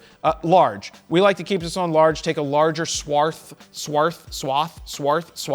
of the frame. I don't know how you say it. Swath. Of the frame, and that way it's going to read more of the area to give you a larger area for reading white balance. Next up, we've got number 6 in pink. Remember, 6 in pink. This is important. Dynamic Range Optimizer. Now, this is only affecting your JPEGs or your HEIF files, not your RAW files. It's really trying to balance between the highlights and the shadows, and it could kind of give you an HDR look. I personally turn this off. If you're gonna use this, you have 7 steps, 8 steps, but obviously it has those lines, so it's telling you that it's not really recommended with those lines, but it has 5 full steps. Personally, I'm turning this off regardless. I don't want my photos to look HDR-y. Now, creative look is very important. This is currently set to standard. If you're a JPEG shooter, listen up. JPEG shooters, listen up. Now, this doesn't affect RAW files, though it affects the preview that you're seeing on the image after you take it, but your RAW file will not look the same as this when you get it in the computer. Standard is perfectly fine, and there's a ton of different profiles, creative looks that you can go through here now. Remember, these are baked into your JPEG. For example, if you selected black and white, you're like, I want to shoot black and white today. Great. You'll shoot black and white. You're in JPEG, you get a black and white image, and you're like, okay, well, I want to see it in color. Well, once you lock it in with the picture style to black and white and JPEG or HEIF, you cannot get color back. If you are shooting RAW, you will get a preview in the viewfinder that is black and white, but after the fact, it will come into the computer black and white. You can hit reset and get the color back. That's if you, look, I shoot everything in color, and then if I want to convert it to black and white later, I go ahead and do that. When we get to video, understand that whatever these settings are, if you do black and white for video, it's gonna be locked in there and your final video will be black and white. You do have the ability to go in here and make tweaks to the contrast, highlights, shadows, fade, saturation, sharpness, range, clarity, yeah, and that's about it there. So you can make slight tweaks here and lock them. And that's really all I have to say. I leave it on standard, and I just might pump the contrast up 1. I don't care about highlights or shadows there, fade or saturate. Maybe no, I'm not even gonna saturate it, not gonna sharpen it, not gonna do any of that. I literally just pumped that contrast just a little bit. I hit OK, and now it's set to standard with my little tweak. Next up, we have picture profile. This used to be something that was really meant for adding like a LUT to your video so that your image would look exactly like the LUT that you wanted. You can now do that for stills. I don't recommend doing this, so I just personally leave this off. And soft skin effect, it won't let me do that currently because we're in continuous shooting. That's if you want to it's going to smooth out the skin. I mean, these are influencer modes that are unnecessary to use. And plus, if you're going to take every picture and you can only shoot one at a time and not do continuous, you're kind of hurting your camera. You can do soft skin later, and that's probably only going to affect the JPEG anyway. Next up, we've got zebra displays. The zebras are really something that have come over from the video world. It's going to show you these lines, literally zebra lines, that show up in the areas that are overexposed or overblown. Now, that's not a bad thing if you are trying to watch for your highlights. The problem is if you're trying to expose for those highlights at the disadvantage of the subject, then it might not work. For example, you're photographing under a tree. You're exposing for your subject well, but you can see that out there it's sunny out from the tree, not in the shade, and you're gonna see a bunch of zebras there. But if you exposed for out of the tree, then the person under the tree would be super dark. So I turn zebras off. You have multiple different levels if you want to do that. Play around with that if you so choose to. I choose not to. Now, a good thing is that Sony is one of the only manufacturers that allows you to do this for stills and video. And that right there is exposure for color. And next, we get into purple, which is our focus related menu. Starting with AF and MF, that's autofocus and manual focus. We go into focus modes. Keep in mind, you aren't going to dig into the menus to make these changes. There's a bunch of different options that we can set on the different buttons to quickly change these modes. So right now it's on automatic AF, which is a very basic catch-all mode that I do not recommend anybody using. So what single shot is doing is when I press the shutter halfway down, it is locking the focus. And if I put my hand here, you can see that it's not continually focusing or trying to find it. As long as my finger is pressed halfway down, it's going to stay locked. Now that used to be good back in the day, but these days, look, if I move forward, the subject's gonna end up being out of focus unless I refocus like this. So continuous autofocus means as long as your finger is pressed halfway down, it's continuously focusing. So if I focus over here or point over here, it's gonna focus. If I move over here, it's gonna focus over there. Focus on the background, and that is continuous shooting, or sorry, continuous autofocus. That really is the mode you should be using 99% of the time. Next up is direct manual focus. This really only comes into play with macro lenses because what it does is allow you to override your autofocus if you turn the manual focus ring, which we tend to do by accident all of the time. So it wouldn't be good to be continuously focusing and then accidentally hit this ring and it switches into manual. Of course, you also have manual focus, or on a lot of lenses, they still have manual focus switches on it. You can just switch that and that will put you into manual focus. But continuous AF is where I love to live. You've got priority set for AF single. We don't use that ever, so I don't change this. Balance emphasis. Priority set in AFC. Balance emphasis between autofocus and release. What this means is it will not take a picture. If you have it set to AF, it won't take the picture unless it says that it's in focus. The other is release. It's generally gonna be in focus, guys. It's gonna be damn good. So you could put this on release or balanced. It's gonna be very similar. I generally have it on balanced. Steven says he puts it on release, but you're not gonna run into too many issues with that. Next up is AF level for crossing. This means that if you are locked on a subject, you're following a subject and something crosses in front, how long do you want it to wait? If you put it on 5 and be responsive, it's going to jump to the subject that crossed, potentially. Or do you want it to stay locked on to the subject no matter what crosses in the frame? That could be good if you're shooting tennis and you're behind the person that's returning the ball, but you don't want the person at a distance to go out of focus. Well, then you don't have to worry because it will stay locked on to the subject at a distance and basically ignore what's in close. So lock on number 1 is pretty good. Next up is autofocus tracking for speed changes. So depending on if you want it to be super responsive to an erratic moving subject or stable, it's not going to track it as well. Obviously, you can't go wrong with standard. It's right in the middle. Or if you want it to be more responsive, you can just click responsive.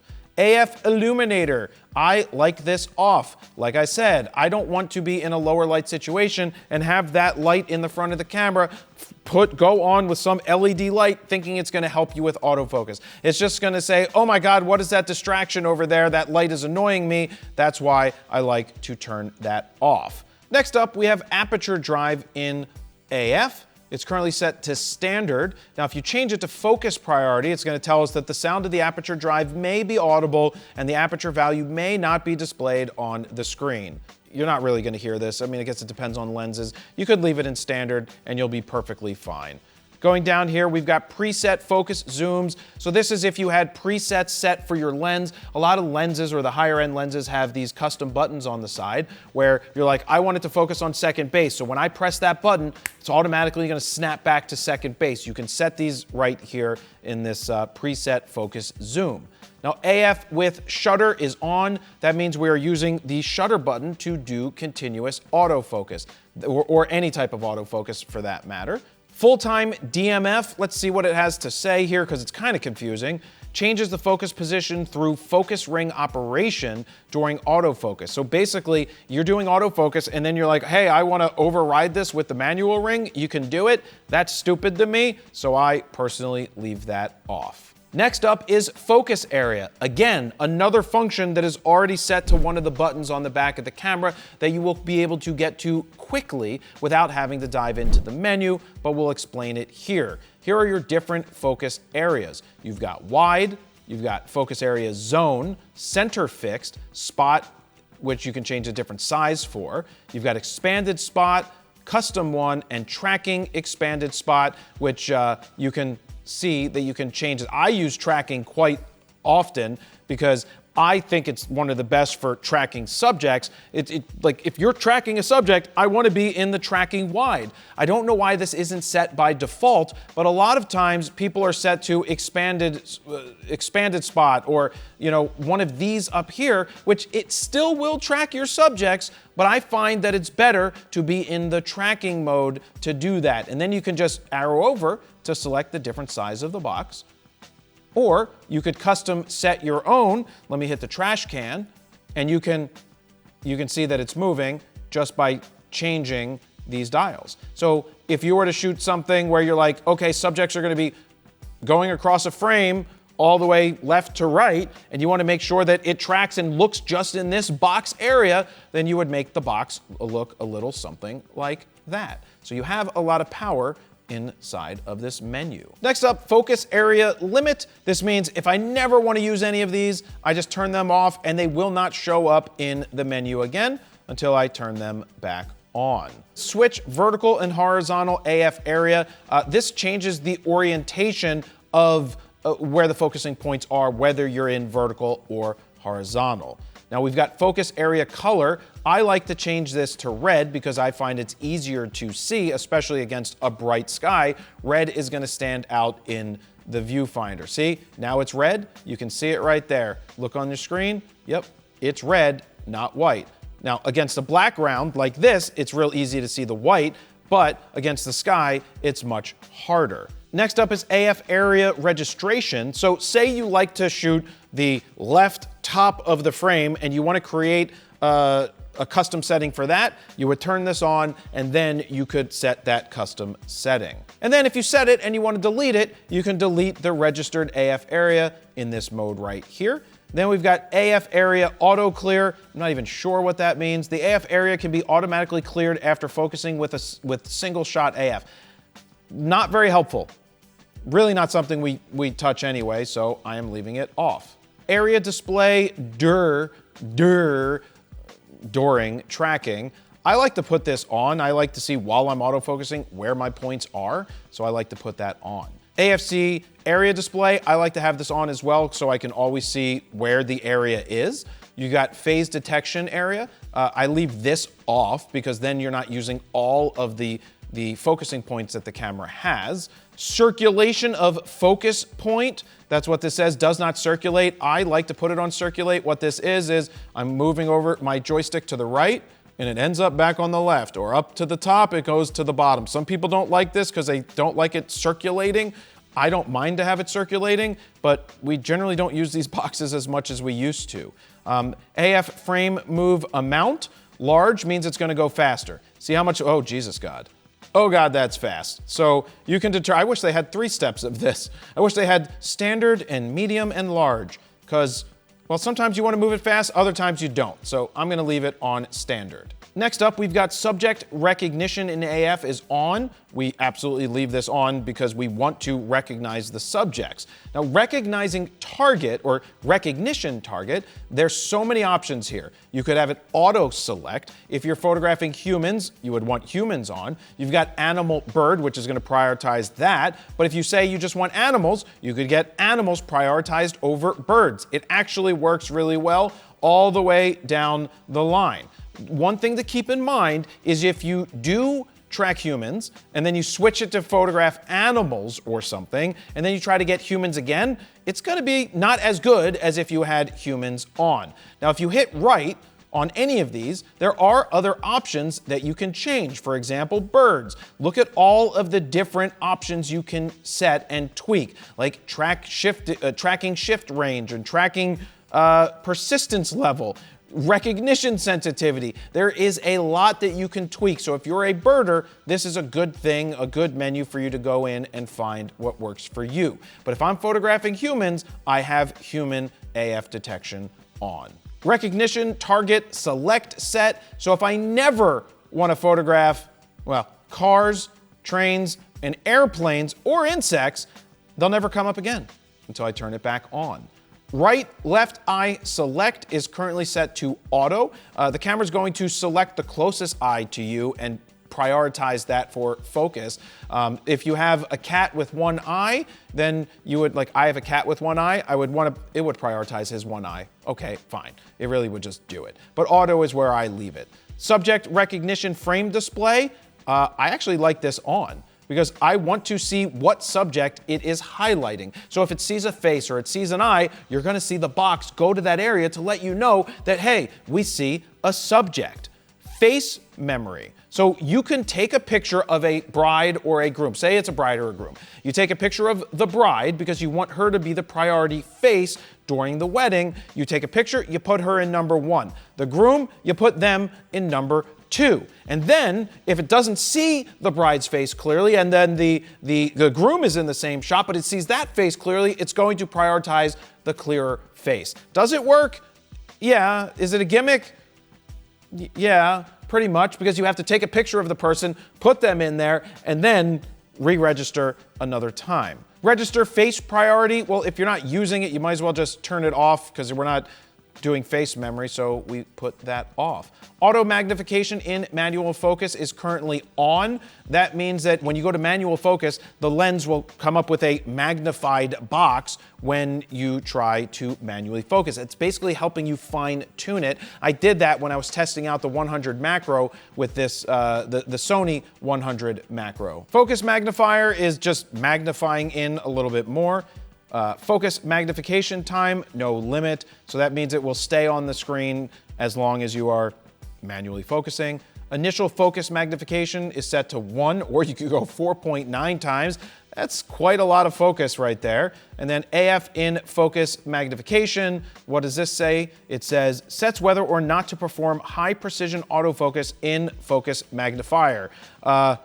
Yeah, of course. But then you could override it with your manual focus. Way too many steps and choices here. Next up, we've got peaking display. This is to help with focus. If you turn it on, it's going to show that if you focus on a subject, it's going to put a box or a line around them that's nice and sharp that shows you where it's focused. This is not something that I use when it comes to stills. It's something that more people use when they shoot video, but they're manually focusing. But these cameras focus so well in photos and stills that I don't come in here and change peaking or turn it on at all.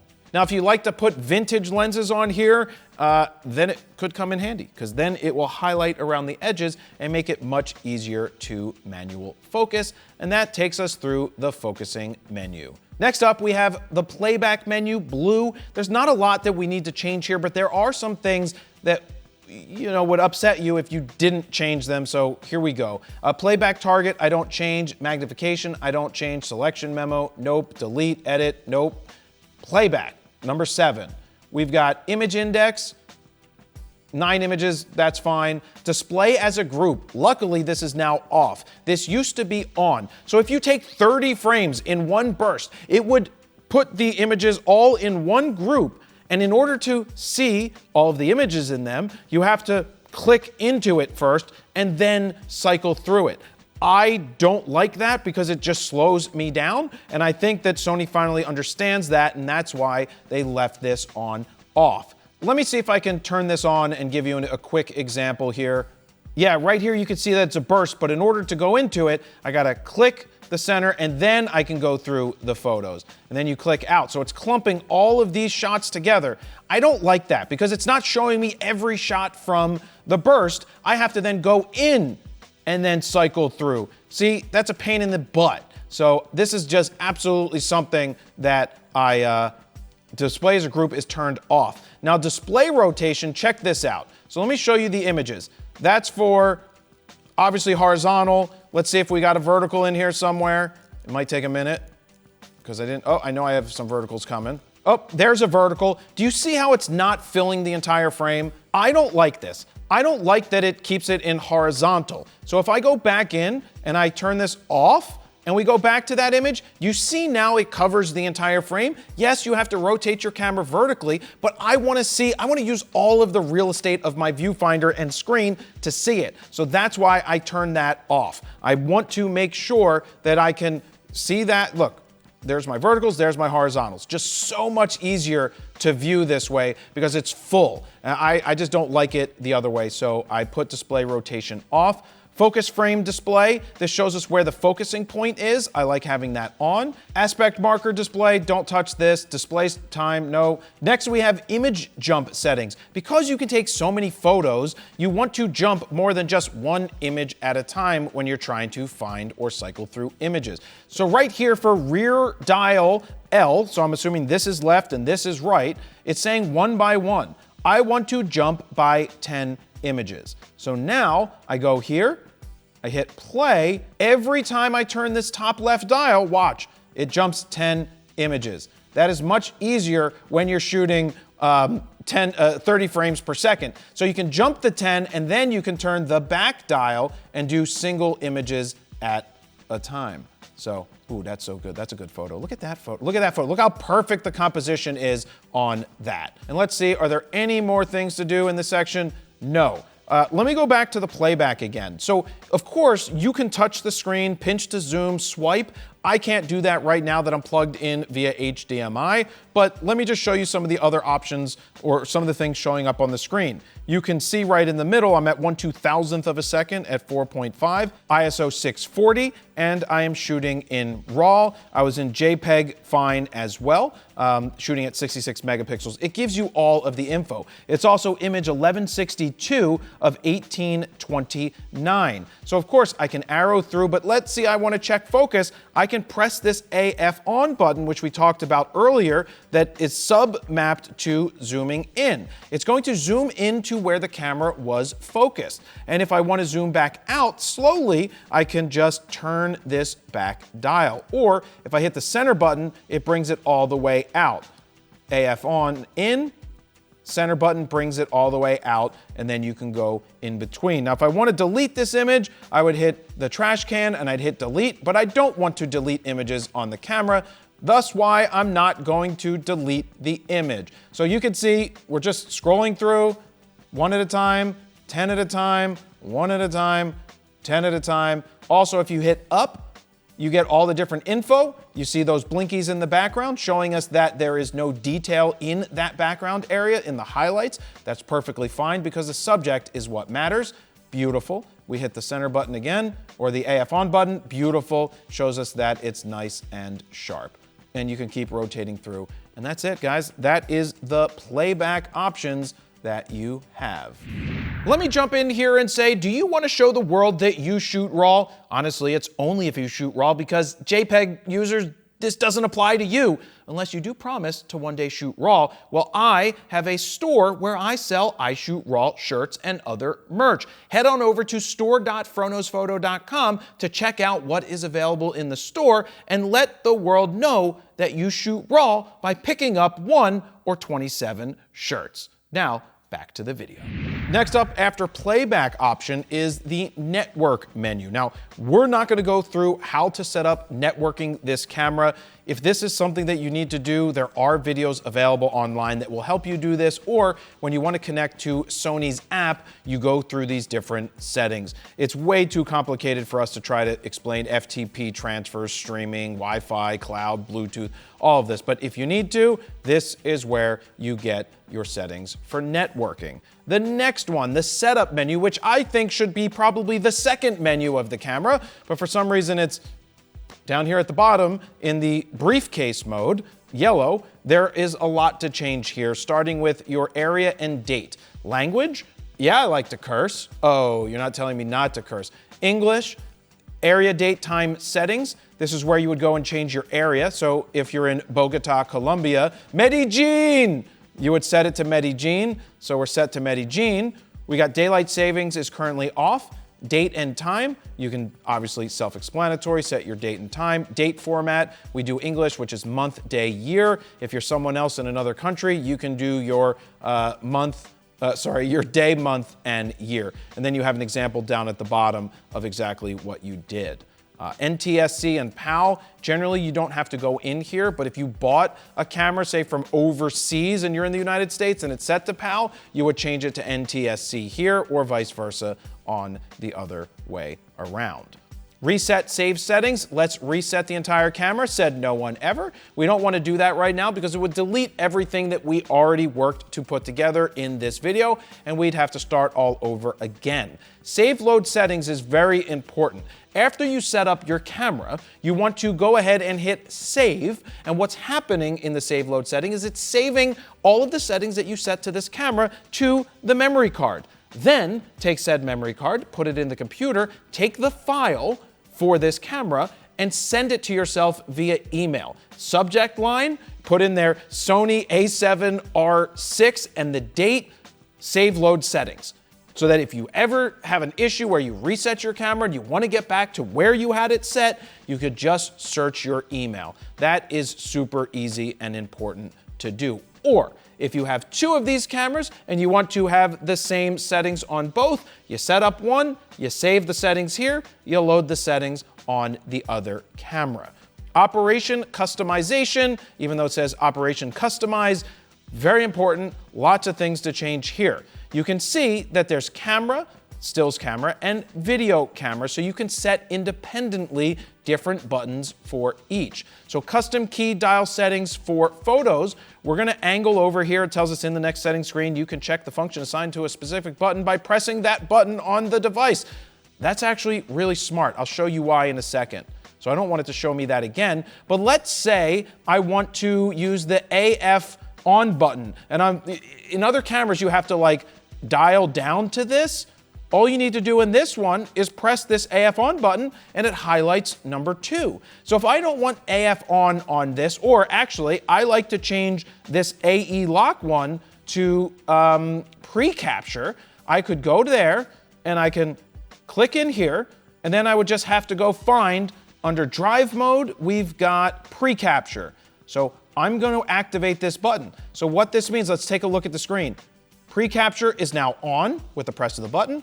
Pre-capture is now off with a press of the button. And then I'd go back in to do something similar here with AF on, I would change this to speed boost mode, and I would continuous speed boost with toggle, and then I would now have that set to 30 because I want it to boost up to 30. And that's why I mostly shoot in H, so that when I need to get 30 frames a second, I just go ahead and press this button. Speed boost is on, speed boost is off. You can actually see it happening there. So this is where in the left-hand side, you just see high and you don't see high plus.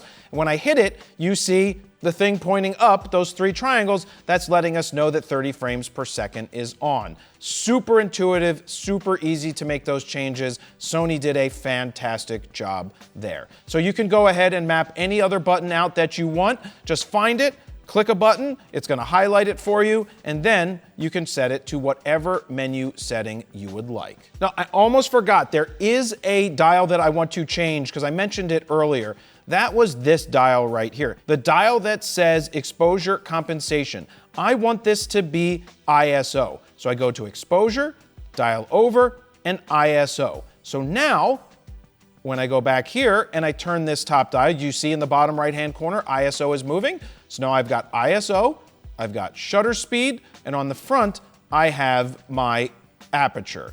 That is the way I like to set my camera. Makes it super easy to quickly make quick changes when you need to change your exposure when you're shooting in manual. If you wanted to make changes specifically for video, this is where you would go and make those changes. Then you have custom key settings for playback if there were things that you wanted to change. I don't really change anything in here, but the function menu settings for both photos and stills are right here. This is when you would press that function button on the back of the camera. It brings this up on the screen. This is basically what I was saying earlier. You don't have to dig deep into the menu to get to certain things. You can change this for stills and for video. Let's say I don't want image quality settings, because why would I want image quality settings in here? I don't want it. I could change it to something else that I would possibly change. I mean, I think white balance is already there, so let's do priority set auto white balance. Yeah, you could have a different type of white balance in there if you wanted. It's already good that they have shutter, you have silent mode, you have your autofocus settings, and focus area, and I would never use record media settings, so I would just go in here and find something else that I would want to use. But the thing here is Sony gives you like 73 different ways to set the camera to your favorite settings, and I think the easiest way to do most of this is custom set these buttons to exactly what you want to have happen, and then you don't have to dive into the function menu very often. And as a reminder, this is where you would change the function menu for video, but also when you have touch screen capability, you can do swipe up or swipe overs. I still just hit buttons versus swiping. I think it's just easier to do. Next up is function menu settings for playback. I don't change anything here either. Display, screen display for stills. So we want to go in here and we want to see what info we have on the monitor. The monitor is your LCD screen. So if we wanted to show the histogram or level, we would just turn this on and it would be another thing that you could cycle through. I personally don't want a histogram or a level or histogram and level, so I turn those off. Monitor off, don't want. For viewfinder, this is fine. And then I just hit OK and it locks it in. Now, changing the settings for your electronic viewfinder. Same thing. Well, I don't want histogram at all. I don't want it at all, but I guess it's always going to show up. These are options. When you hit the display up while looking through the camera, through the EVF, you can see all of the different modes that can turn on and turn off. Under this custom one, you have this wrench, and we want to customize the footer. Click right here, and you can see that at the bottom, there's 3 different options. So if I want to, say, put in silent, I would replace it right here, and now that's going to show up in the footer display. So that's pretty cool that you have the option to make that show up. Display, this is for video. You can go in there and set that yourself as well. We're not going to do that right now, but different set for still and video. So what this means is if I check aperture, shutter speed, ISO, anything, this is splitting up what's happening when I switch from stills into movie. For example, if I'm at 1/8,000th of a second taking still photos and then I switch into movies, if I didn't have this box checked, the shutter speed one, it would be 1/8,000th of a second would be the starting point for movies. That makes no sense. I want them split. So if my movie, I always want it 1/50th, it's gonna start at 1/50th instead of being 1/8,000th. So you just set it to where you need it, lock this in, and now it separates those features. Record with shutter. Now this is just for video mode. This is something that I like to turn on. That means you can also hit the shutter button, press it all the way down to start and stop your video if you don't have this custom record button still set, or even if you did, you could do both. Next up, you have this shot mark one for video. This operation or setting is not available. Record with shutter, that's interesting. Probably because you need to use the shutter button to put a mark in there. Now, generally speaking, you kind of don't want to touch or move the camera while you're recording. Maybe it would come in handy, say, in a sports mode where the action just happened and you want your editor to know that there's a mark right here because action happened. You could then press the shutter and it would put a mark in there. Zoom ring rotation, we can't change that right now because this is not a zoom lens. This is just a prime lens, meaning it does not zoom. Next up, we've got dial customization. We don't need to do custom key settings for these because we already did. I don't know why it's in both menus. My dial settings we don't touch. AV, TV rotate, leave this on normal. I like the way that that's personally set. Function ring is currently not highlighted or highlightable because I don't have a function ring on this camera.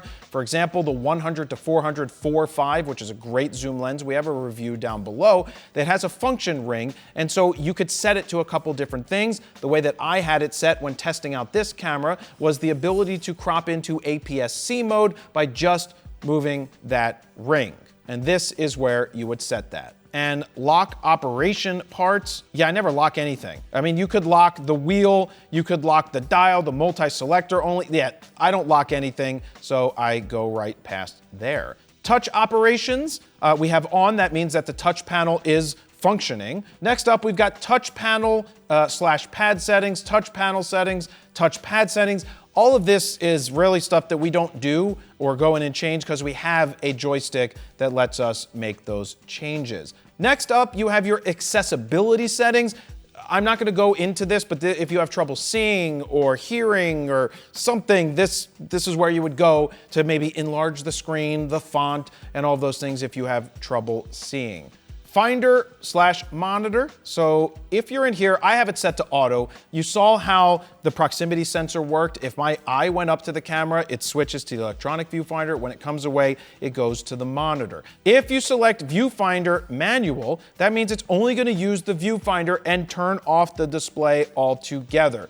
If you go back up to auto, you could see that there's some other things in here like shutter half press switch. That would get awfully distracting if every time you press the shutter halfway, it's switched. So yeah, I generally leave it on auto 1. Next up is monitor brightness. This is going to show you how bright the display is on the back of the screen. We just generally leave it on manual. And if it's too bright outside, put your eye up to the viewfinder. That's why it's there. So let's go back.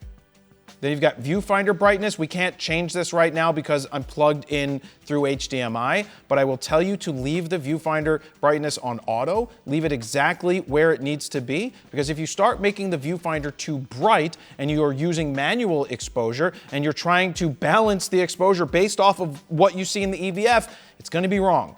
So no matter what system I'm on, I leave it exactly in the middle or on auto right in the middle. That has worked for me time and time again. You can change the color temperature of the displays. I don't do any of that. Viewfinder HDR display. This is a high dynamic range display. It's only going to show that, well, this is on auto. So if you do have a high dynamic range image, it will then show you that in the viewfinder. Just leave this on auto. Viewfinder magnification is on standard. If you do wear glasses, you can do zoom out, which will shrink it down in the electronic viewfinder so that you can put your eye more up to it. Now, I wear glasses. I do not wear glasses when I take photos because I love shoving my eye as deep into this viewfinder as possible. Monitor display quality, I don't know why it's not default to high, probably saves battery, but I put it on high. We've got viewfinder display quality is automatically set to high at this point. Finder frame rate, now I can't use that because I'm plugged into the HDMI, it's on standard, but generally going to high if you're shooting fast moving subjects, it would be better to have a faster refresh rate. Monitor flip direction auto, that's good to have on. That's when you flip the monitor out and you reverse it, this screen, and you flip it out and you rotate it, it will flip the screen to compensate for which way you are looking. And vertical display is currently on. Let me show you what that looks like. So look at the display. When I go vertical, all of the information flips and rotates. That is so good to have when you are taking photos, because way back in the day, we had to like read it the wrong way and it was very difficult to do. Now it's much easier. Number 8, we've got display options. Now TCUB display settings, this is for video for time code. So if you are getting into shooting video with this and you need time code, you'd come into this area to make those changes. Same with gamma display assist. This is if you are shooting log. Display LUT, so if you have a LUT set, then it is currently going to be on. We've got, let's see, remain shoot display. They make this so complicated that no one would know what this means, but right now it's on not displayed. I always want this to always display. Let me show you this. What this is, you see that display line next to H, the high? That line. As I come here and I'm gonna take some pictures, you see it going down?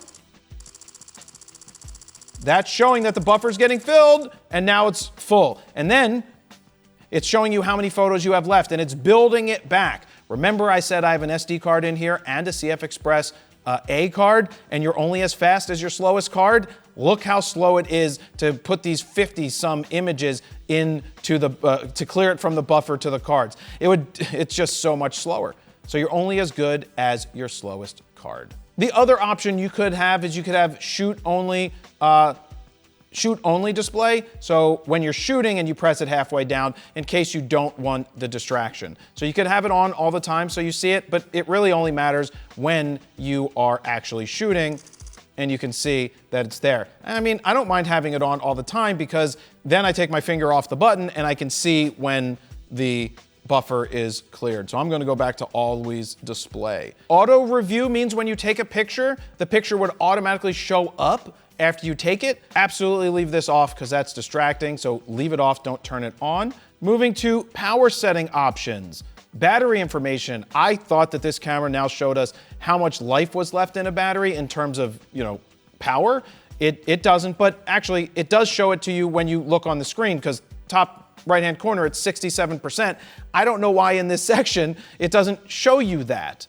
Anyway, good health, three dots. As the battery gets older and charged more, you will see that will go down, but that's gonna be years from now. Are you tired of sharing your images online to friends or showing family, and the only reaction you get from them are thumbs up and fire emojis? Well, if you're looking for actual feedback from a real deal professional, I offer 2 forms of mentorships. One is a 15-minute recorded rapid-fire critique of your best images, and the other is a 45-minute live Zoom call with me. Head on over to FroKnowsPhoto.com/mentorship where you can see examples of both and decide which one you would like to go with. And I look forward to not only being your mentor, but giving you better feedback than thumbs up emoji. I hope to see you soon. As you can see, the next 3 options aren't available because we're plugged into the camera, but one that you could check out is the viewfinder low bright. Instead of turning the camera off, it just turns the viewfinder to be less bright, so it's quicker to react when you are turning it back on. We've got power save is currently off for us because we don't want the camera going to sleep when we're plugged in. Generally speaking, 3 minutes is a good place to be before the camera decides to power down. Now, if you're finding that you're waiting between shots and it's taking too long to turn it back on, then you might want to have it either go to 10 minutes, probably not 30 minutes to power off, or you could just turn it off altogether. But if you do leave the camera on and you accidentally do what I said earlier and put it in the bag and it turns on, it's gonna be dead by the time you get it. So maybe it's smart to make it 2-3 minutes, something along those lines, and then you'd be protecting yourself just in case. In fact, when we took a break and went to lunch, but you don't see that because of the power of editing, we came back and the camera was at 2% because I never turned it off and power save was off, so it was just draining the battery. We leave this to both linked by default. Auto power off temperature, we move this to high. So let's see, the temperature of the device may rise to prioritize recording time. Would you like to change this setting? Yes, we want to do that in case we're recording video. We don't want it to shut off because it says that it's, worried about overheating. Moving on, we've got playback monitor volume. That's obviously the sound.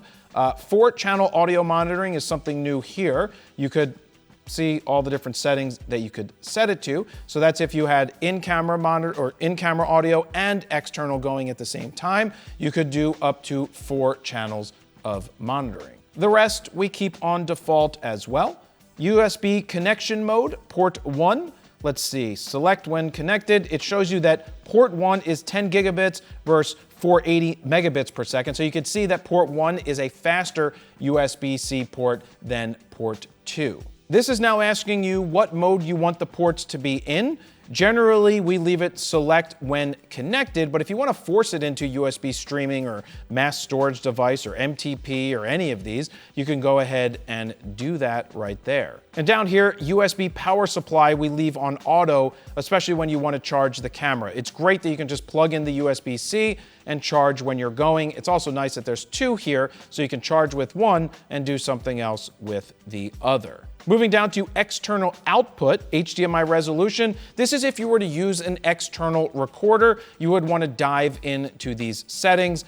We're doing right now, HDMI info display is on. That's to show us all the info that you're seeing, but you could also do a clean out if you were to go ahead and turn that off. Also, control for HDMI is set to on. That's if you have a display or a monitor that allows you to control the camera over the HDMI, you would then have those functions because you have it set to on. Illumination settings is tied to the button that is right there on the camera. That is the one that we pointed at earlier. You can do, let's see, illumination key on timeout. You could have always off, always on. I wouldn't want to keep it on all the time. And then brightness could be high, medium, or low. I'm gonna go with high because I like to get my lights to be high. It's very James Blunt. Ooh, we came up with a new one, Steven. This is James Blunt mode. I toured with James Blunt. And by toured, I mean I've shot him a bunch. Moving down, we've got record lamp is on. So if you're in video recording, the tally lights will blink red, which is nice. Next up, video light mode. We leave power link set to where it is. Anti-dust off function, we do not touch, but you've got your shutter when power off. If you would like the shutter to come down to protect your sensor, barely, from dust and other debris, you can turn it on right here. Now keep in mind when you turn the camera off, it takes a split second. It's not instant to bring the shutter down. And then when you turn it on, it takes a second again to get the shutter out of the way. Remember, do not touch that shutter. It is not a sensor shield. It is not something you should ever touch because you could damage that, which in turn will damage your camera and potentially damage your sensor.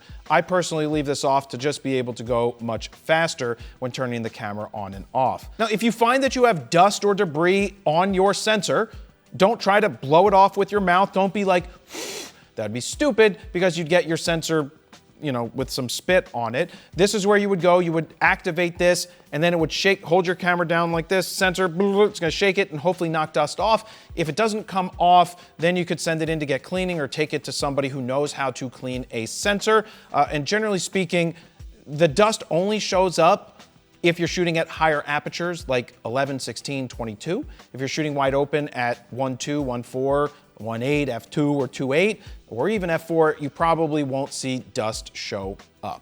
Moving back, auto pixel mapping, you could leave that to on.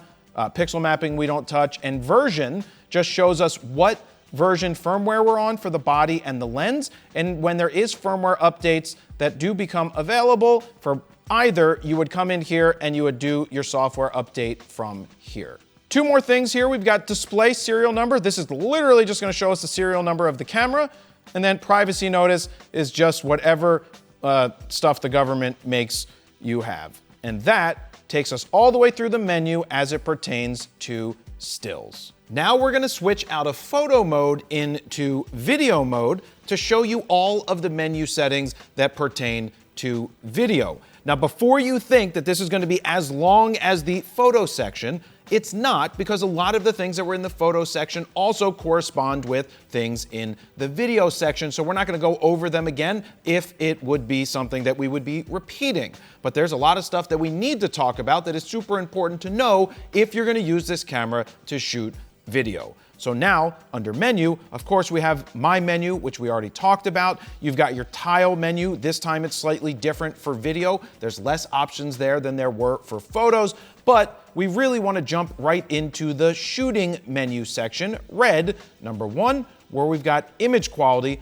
and go over to file format. We alluded to this earlier on in the video, but now let's talk about it.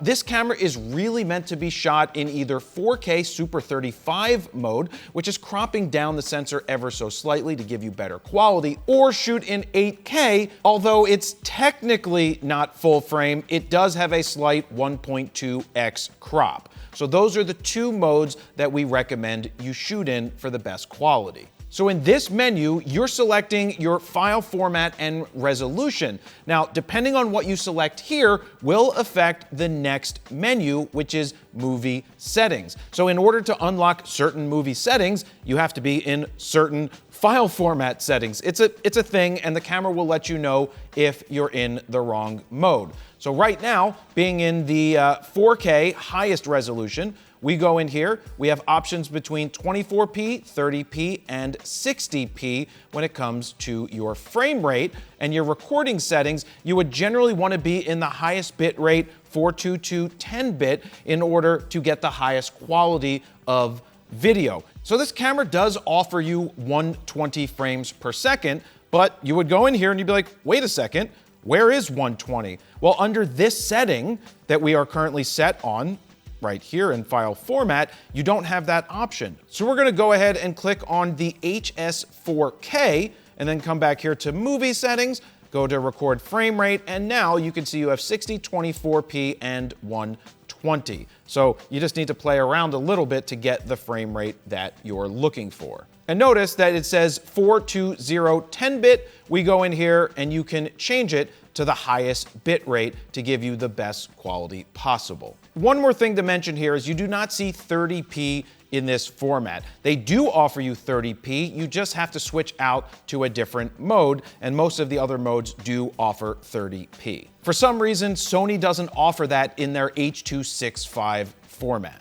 Next, we have S&Q settings, or slow and quick. This will only be affected when you turn this dial right here to S&Q. So that's what the settings would be when you make the change. So here we have frame rate settings. You've got, this is where you would get your slow motion video. So we generally shoot slow motion in 24p. That's 5 times slow motion. So for 1 second of recording, that's equal to 5 seconds of slow motion. Now, you may be wondering, how is this different than the mode that we were in just in video mode where we were shooting in 120? Well, when you flick the switch and you're back in video mode, the native one and not slow and quick, the 120 frames per second is recording audio, and you do have to slow it down yourself in the computer. Now, when you go to the S&Q mode and you shoot slow motion, it's what's called baked in. It's a baked in final file, so it's already going to be slow motion, and you do not get audio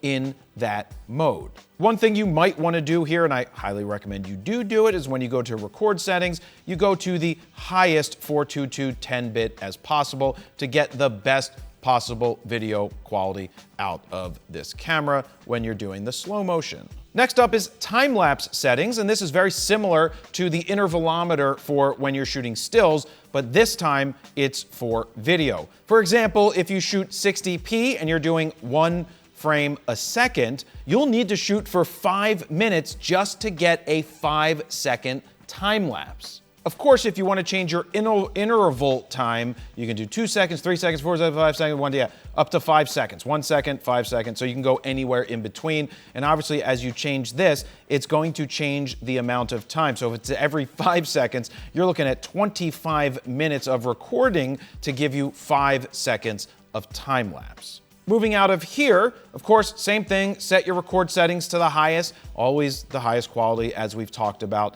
time and time again. Next up, we've got 4K angle of view priority, which is currently grayed out.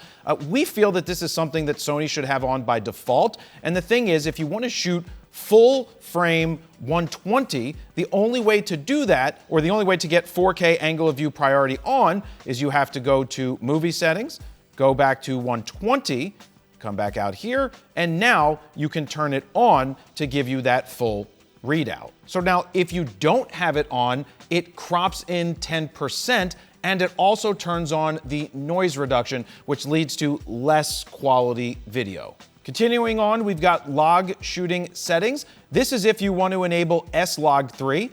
So we go ahead and we click this, and then that's where you get your color gamut options. You've got your S-Gamut 3 Cinetone as well as S-Log 3.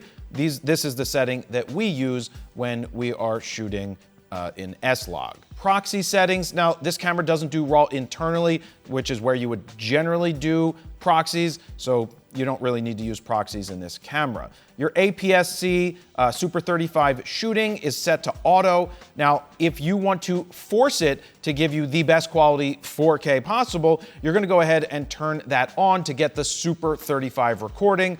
Or if you're putting on an APS-C lens, it should automatically do that when obviously you turn it on, or leave it in auto. So let me turn it on here, show you here on the screen, bottom right-hand corner. You can see that's showing you that it's the APS-C or the Super 35 mode right there, and that it's active. Lens compensation, we go in here and we turn on breathing compensation. You would turn this on if you have a heavy breathing lens. And that right there takes us through the first menu. And the good news here is we already did media, we already did files, shooting mode, shooting silent. Now we come up to something new. We've got audio recording. We go into audio recording, and you can see that this is where your audio recording levels are. This is where you would control. You can dial them down or dial them up, depending on the volume you are looking for. So typically you would want to put the gain as low as you can, to 1, so that the preamps aren't doing all of the work, and that you're just recording the audio as clean as possible. Next up, we've got audio noise reduction settings. You can see that they have this noise cut for internal microphones is currently on, but you also have the option for doing it for external, and it's currently off. Now, if you put a really good external microphone on here, you could turn on this setting, and where that would come in handy is if you were in a kitchen environment and there was a low hum of something, maybe it's the refrigerator and it's a low hum and you can hear it, this would cut through that and get rid of it in your recording. So here's an example. Turn your volume up just a little bit. Do you hear that? That's okay, right here. Don't shoot JPEG. So this is for your digital hot shoe settings. You can go in here, and we obviously don't have anything in the digital hot shoe right now, but the newest thing that's interesting here is your 32-bit float wave recording option. It's off because we don't have the recorder on top. Sony sells an external hot shoe recorder or hot shoe adapter that allows you to do the 32-bit float. So if you need that, you can go ahead and purchase that to get the audio that you basically set it and do the rest later. Next on the list, you've got time code. If you were syncing with other cameras, this is where you would go. Number 7 in red in video. Image stabilization. You've got your standard steady shot, you have your active, but you also have dynamic active. Now, dynamic active is going to be the most extreme form of steady shot possible. What it's doing is combining digital and optical stabilizations, but it's also cropping in, so it's cropping in a heavy amount when you do dynamic active. But if you really need to get super stable footage, it's gonna do a combination of digital and optical stabilization. these modes are only available for video, not for stills. Next up, we have framing stabilizer. This is if you have someone who's in the center of the frame and you want to keep them in the center of the frame. The IBIS is going to compensate for that and do the best that it can to keep the center of the frame and the subject nice and stable. Next up, we've got zoom. So if we go into zoom range right here, you've got optical zoom only, which means as you turn the lens that zooms, it's only going to do it optically. But they also offer this very interesting mode called clear image zoom. This is where you absolutely need some extra reach, and it's kind of like a digital zoom, but for some reason it gives you really good quality. It's not something I would use all the time. It's when you're in a pinch and you kind of want to use it with the best lens possible to get the best results. Then we go to custom key Z speed, zoom speed. So this is where you can set the speed for the clear image zoom. Then we've got shooting display. The only thing I would change here is emphasize record display. You would turn this on. Basically what it does is when you have your LCD screen, it's gonna put a red box around that screen when you're recording. I think that's nice to have so you know you are absolutely recording. So I go ahead and turn that on. Marker display, if you were gonna shoot, for TikTok, tickety-tock, it would put the marker there for vertical, but when you're shooting horizontal, and then you can just see how you're supposed to do. I personally don't leave markers on, but I could see how if you want to get it a specific ratio after the fact, that it might be helpful to do that. Especially because this camera doesn't offer you open gate to utilize the entire vertical space. And the last option here under the shooting menu that we go to, we've got auto framing settings. This is very interesting. Say I'm just filming myself in a small area behind a desk, and I want the camera to follow me, but the camera's not physically moving. The camera is cropping in on the sensor to make it seem like it is following you, and it's doing it to the best of its ability with pretty damn good quality. So this is where you would go if you wanted to try out the auto framing mode. So you can see you can set it here. If you want your crop level to change, you can come in here and do a medium or a large or a small crop level, and obviously just play around with this to see which one works for you. You can change the tracking speed, and you've got cropping for movie recording, or if you're doing streaming on a webcam, it would be kind of cool. It's kind of like center stage on your Mac laptops if you have one of those. It basically works the same way. It's taking part of the frame and cropping in, but taking a higher res file and working it so that it just follows you around seamlessly. Now we're up to exposure and color. The only thing I want to mention here is the dual gain shooting is currently off. Now this is something that is offered in 4K 30 or up to 4K 30, and it's supposed to help you in lower light situations to give you cleaner video.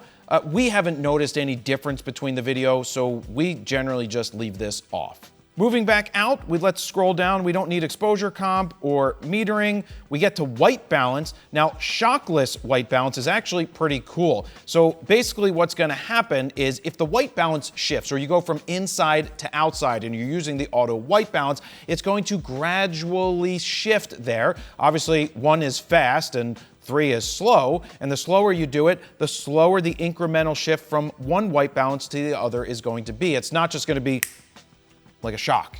It's gonna be shockless. Moving down to color and tone. Now, the reason some of these aren't selectable is because we have flexible ISO on currently. Remember, your picture profile when you're shooting raw photos doesn't really affect the final thing, where I mentioned you could shoot in black and white or in monochrome, and then after the fact in the computer, reset it and have the color data. But for video, if you were to shoot a picture style in monochrome, you're forever going to have monochrome video. Unless, I guess, you run it through some AI software and tell it to color it, but that's a whole different animal. So just keep in mind that whatever your picture style is, it's going to be baked in, and that is what your final video is going to look like. Now, when I say picture style, I mean your creative look or your picture profile. Next, we've got Select LUT. So the industry standard is S709, so that is where we leave it. But this is cool, Manage User LUTs. This is where you can import a LUT. Think of it like a preset, and it's gonna be in your file and you're gonna see it. So something like what Gerald Undone offers, if you don't know him, look up Gerald Undone. He has a bunch of different LUTs for different cameras and different scenarios, and you could input them right here into your camera. Soft skin effect, personally don't use this. We leave this off because people are who they are. And then we've already mentioned zebras, so we don't need to talk about that. That brings us to the focus menu. There was a couple of things we wanted to change here, and you have your AF transition speed. So this is how fast it racks. So do you want it to be faster, or do you want it to be more cinematic and slower? So if you want it super snappy to like zip in when it comes to your focusing, then you would go to fast. And if you wanted to slowly do it, be more cinematic and more gentle like me, then you would go to the slow side. And that is basically all we change when it comes to focus as it pertains to video, because we talked about most of that stuff in the stills section. We don't need to go over playback, we don't need to go over networking, and when it comes to setup, we've already done that. The one thing I should mention is earlier, we talked about the custom settings. Here are your custom settings as they are for video, as we already mentioned, but this, now that we're in the video mode, you would come in here and you can make it custom to whatever you would like it to be. So it's choose your own adventure. And one last thing to show you here in the setup menu, you've got your gamma display assist. So if you have a LUT on in your camera and you're using an external display, it would just look washed out and flat and gray. But if you want to show you what the LUT is going to be in real time, you would go ahead and turn that on right here, and that would be the preview you see in your viewfinder. Are you looking to stay up on all things photo news in the industry? Well, every week I have something called the Photo News Fix, where I cover 3 or 4 stories to keep you updated on all of the things that are happening. But I don't make it boring, it is fun. So please check out Photo News Fix each and every week. And now that we went through the menus here, let's go back up to the main menu. You can see that there's 2 different options, and basically all the things that we explained right now, the important stuff, you could come to these 2 menus and you could make the changes right here from these 2 options. And like I said, there was less to talk about here because we already talked about most of it for stills, but I do want to run through something here for the live view that you would see on your screen. I want to explain the settings that you're seeing on the screen right now, starting in the top left-hand corner. Obviously, you see the levels changing. That's your audio levels for channel 1 and channel 2. Then you can see where it says MF, which is manual focus, and I'm sitting here going, why am I in manual? Well, I was showing you guys something earlier. Let me switch it back into auto, and you can see that it's in AFC now, which is your continuous autofocus. We're in 4K 24p, we're in standby. This is when you press the record button, this would get a red dot, and then if you turned on the red box around the screen, that would turn on as well. So let's try that right now. There you go. There's the red box around the screen and your record, and it's counting up in time. Now it's saving it, and you can see you have 7 hours and 51 minutes of record time on card 1 and 2 hours record time on card number 2. We're at 65% battery. You can see the S709. Then you've got your Bluetooth symbol. You have your metering mode on the bottom right-hand corner of the screen. Your dynamic range optimizer is currently off. We're in auto white balance. We're in ISO 2500. However, I do want to change that to 800 because that is the base level of ISO for S-Log3. The meter is just showing us that we're underexposed by way more than 2 stops, but that's because we've got the lens cap on. I'm shooting at 1.4 and 1/50th of a second. And then the last thing, top left, below the meter is I'm in manual exposure mode right there. And if you're not seeing the same settings that I'm seeing, it's probably because you're not in manual, or if your display looks different, just go ahead and hit this display button that's right here to go up, and you can see that it either takes stuff off the screen or on the screen and makes the change. And it still goes vertical, not that you're gonna be shooting a lot of vertical video unless you're literally going for vertical video. Now I've switched back into photo mode or stills mode to show you the information that you might see on your screen. Again, let's start in the top left-hand corner. You've got card 1 and card 2. It's showing that I have 1,464 photos remaining on 1 and 376 potential photos remaining for card 2 based on these settings. We're in RAW, lossless compressed, we're in JPEG fine, and we're in 66 megapixels. The hand waving sign that's saying, hi, hi, hi, how are you? It's just letting you know that the steady shot is currently on. Autofocus mode is AFC, and the copyright symbol is on because we turned on copyright. Now, when I go vertical, that copyright symbol goes right to a spot, which is a perfect place to put someone's eye when you're taking photos. So I don't think the copyright symbol should be there. It should probably be next to the 66 megapixels, but for whatever reason, Sony likes to put it right there. So maybe we'll make it a positive and say, maybe put someone's eye in there if you're doing portraits and not directly in the center of the frame. All the way to the right, you've got your 63% battery life. Down below that, you've got your metering mode as well as the Bluetooth symbol. We're in auto white balance. Your AF is on for detection of humans or people. If we were to change that, it would show, if we went to animals, it would show animal or bird. It would show you the different one right there. So make sure if you want to be photographing people that you have that on, or you put it on auto and it's gonna auto switch. But if you know you're shooting birds, then absolutely put on birds and not animals. Just stick with the birds. Below there, electronic shutter is what we're in. Below there, we've got our picture profile is off. That's really meant for video. ISO is set to 2500. Now, this is interesting. Remember when we talked about separating our video settings from our photo settings? Well, we changed it to 800 ISO in video, and it left it at 2500 ISO for stills. That way, it is separate. We could see that the exposure meter is reading at -2, obviously because we've got the, here, let me take it off real quick just to show you. So I'm gonna point it at this light, and now it's showing you +2. So it's overexposed versus underexposed, where right there, 0 is telling us that this is the proper exposure. So it's a good representation of what the proper exposure should be or will be based off of what metering mode you have on. But at the end of the day, the last line of defense is you're looking exactly at the image with the exposure showing it to you in the live view. So if it looks overexposed or underexposed or off,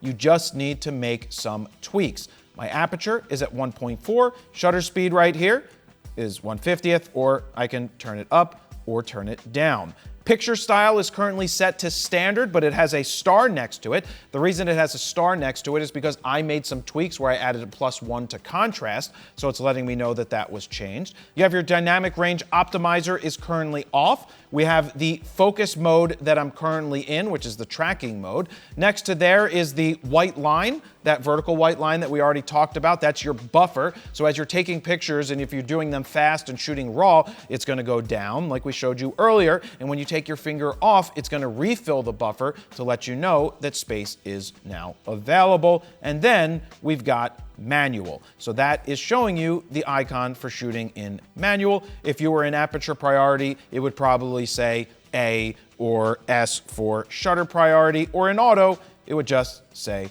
auto. I just noticed I forgot to mention the icon that says high. That means that I'm in the second highest frame rate, but remember the speed boost button? I have that set to this AF on button, so when I press this, speed boost goes on, and you can see that the multi-shot goes to the fastest. It just lets us know that's the speed boost icon, and we know that's 30 frames per second. If I want to use pre-capture, I then have this AE lock button set to that. You can see that pre-capture is currently on. So let me show you what happens when I hold my finger halfway down on the button. I'm going to take the lens cap off, because as opposed to see that, it's using up a lot of the buffer for a half a second because we're doing all of the JPEG finds and we're doing RAW, so it's chewing up. But when I press the shutter button, it just buffered all those images and saved them, and I could continue to shoot. And then I take my finger off, and there you go. It's saving those right to the card. So that's what you will see when it's saving the photos to the memory card.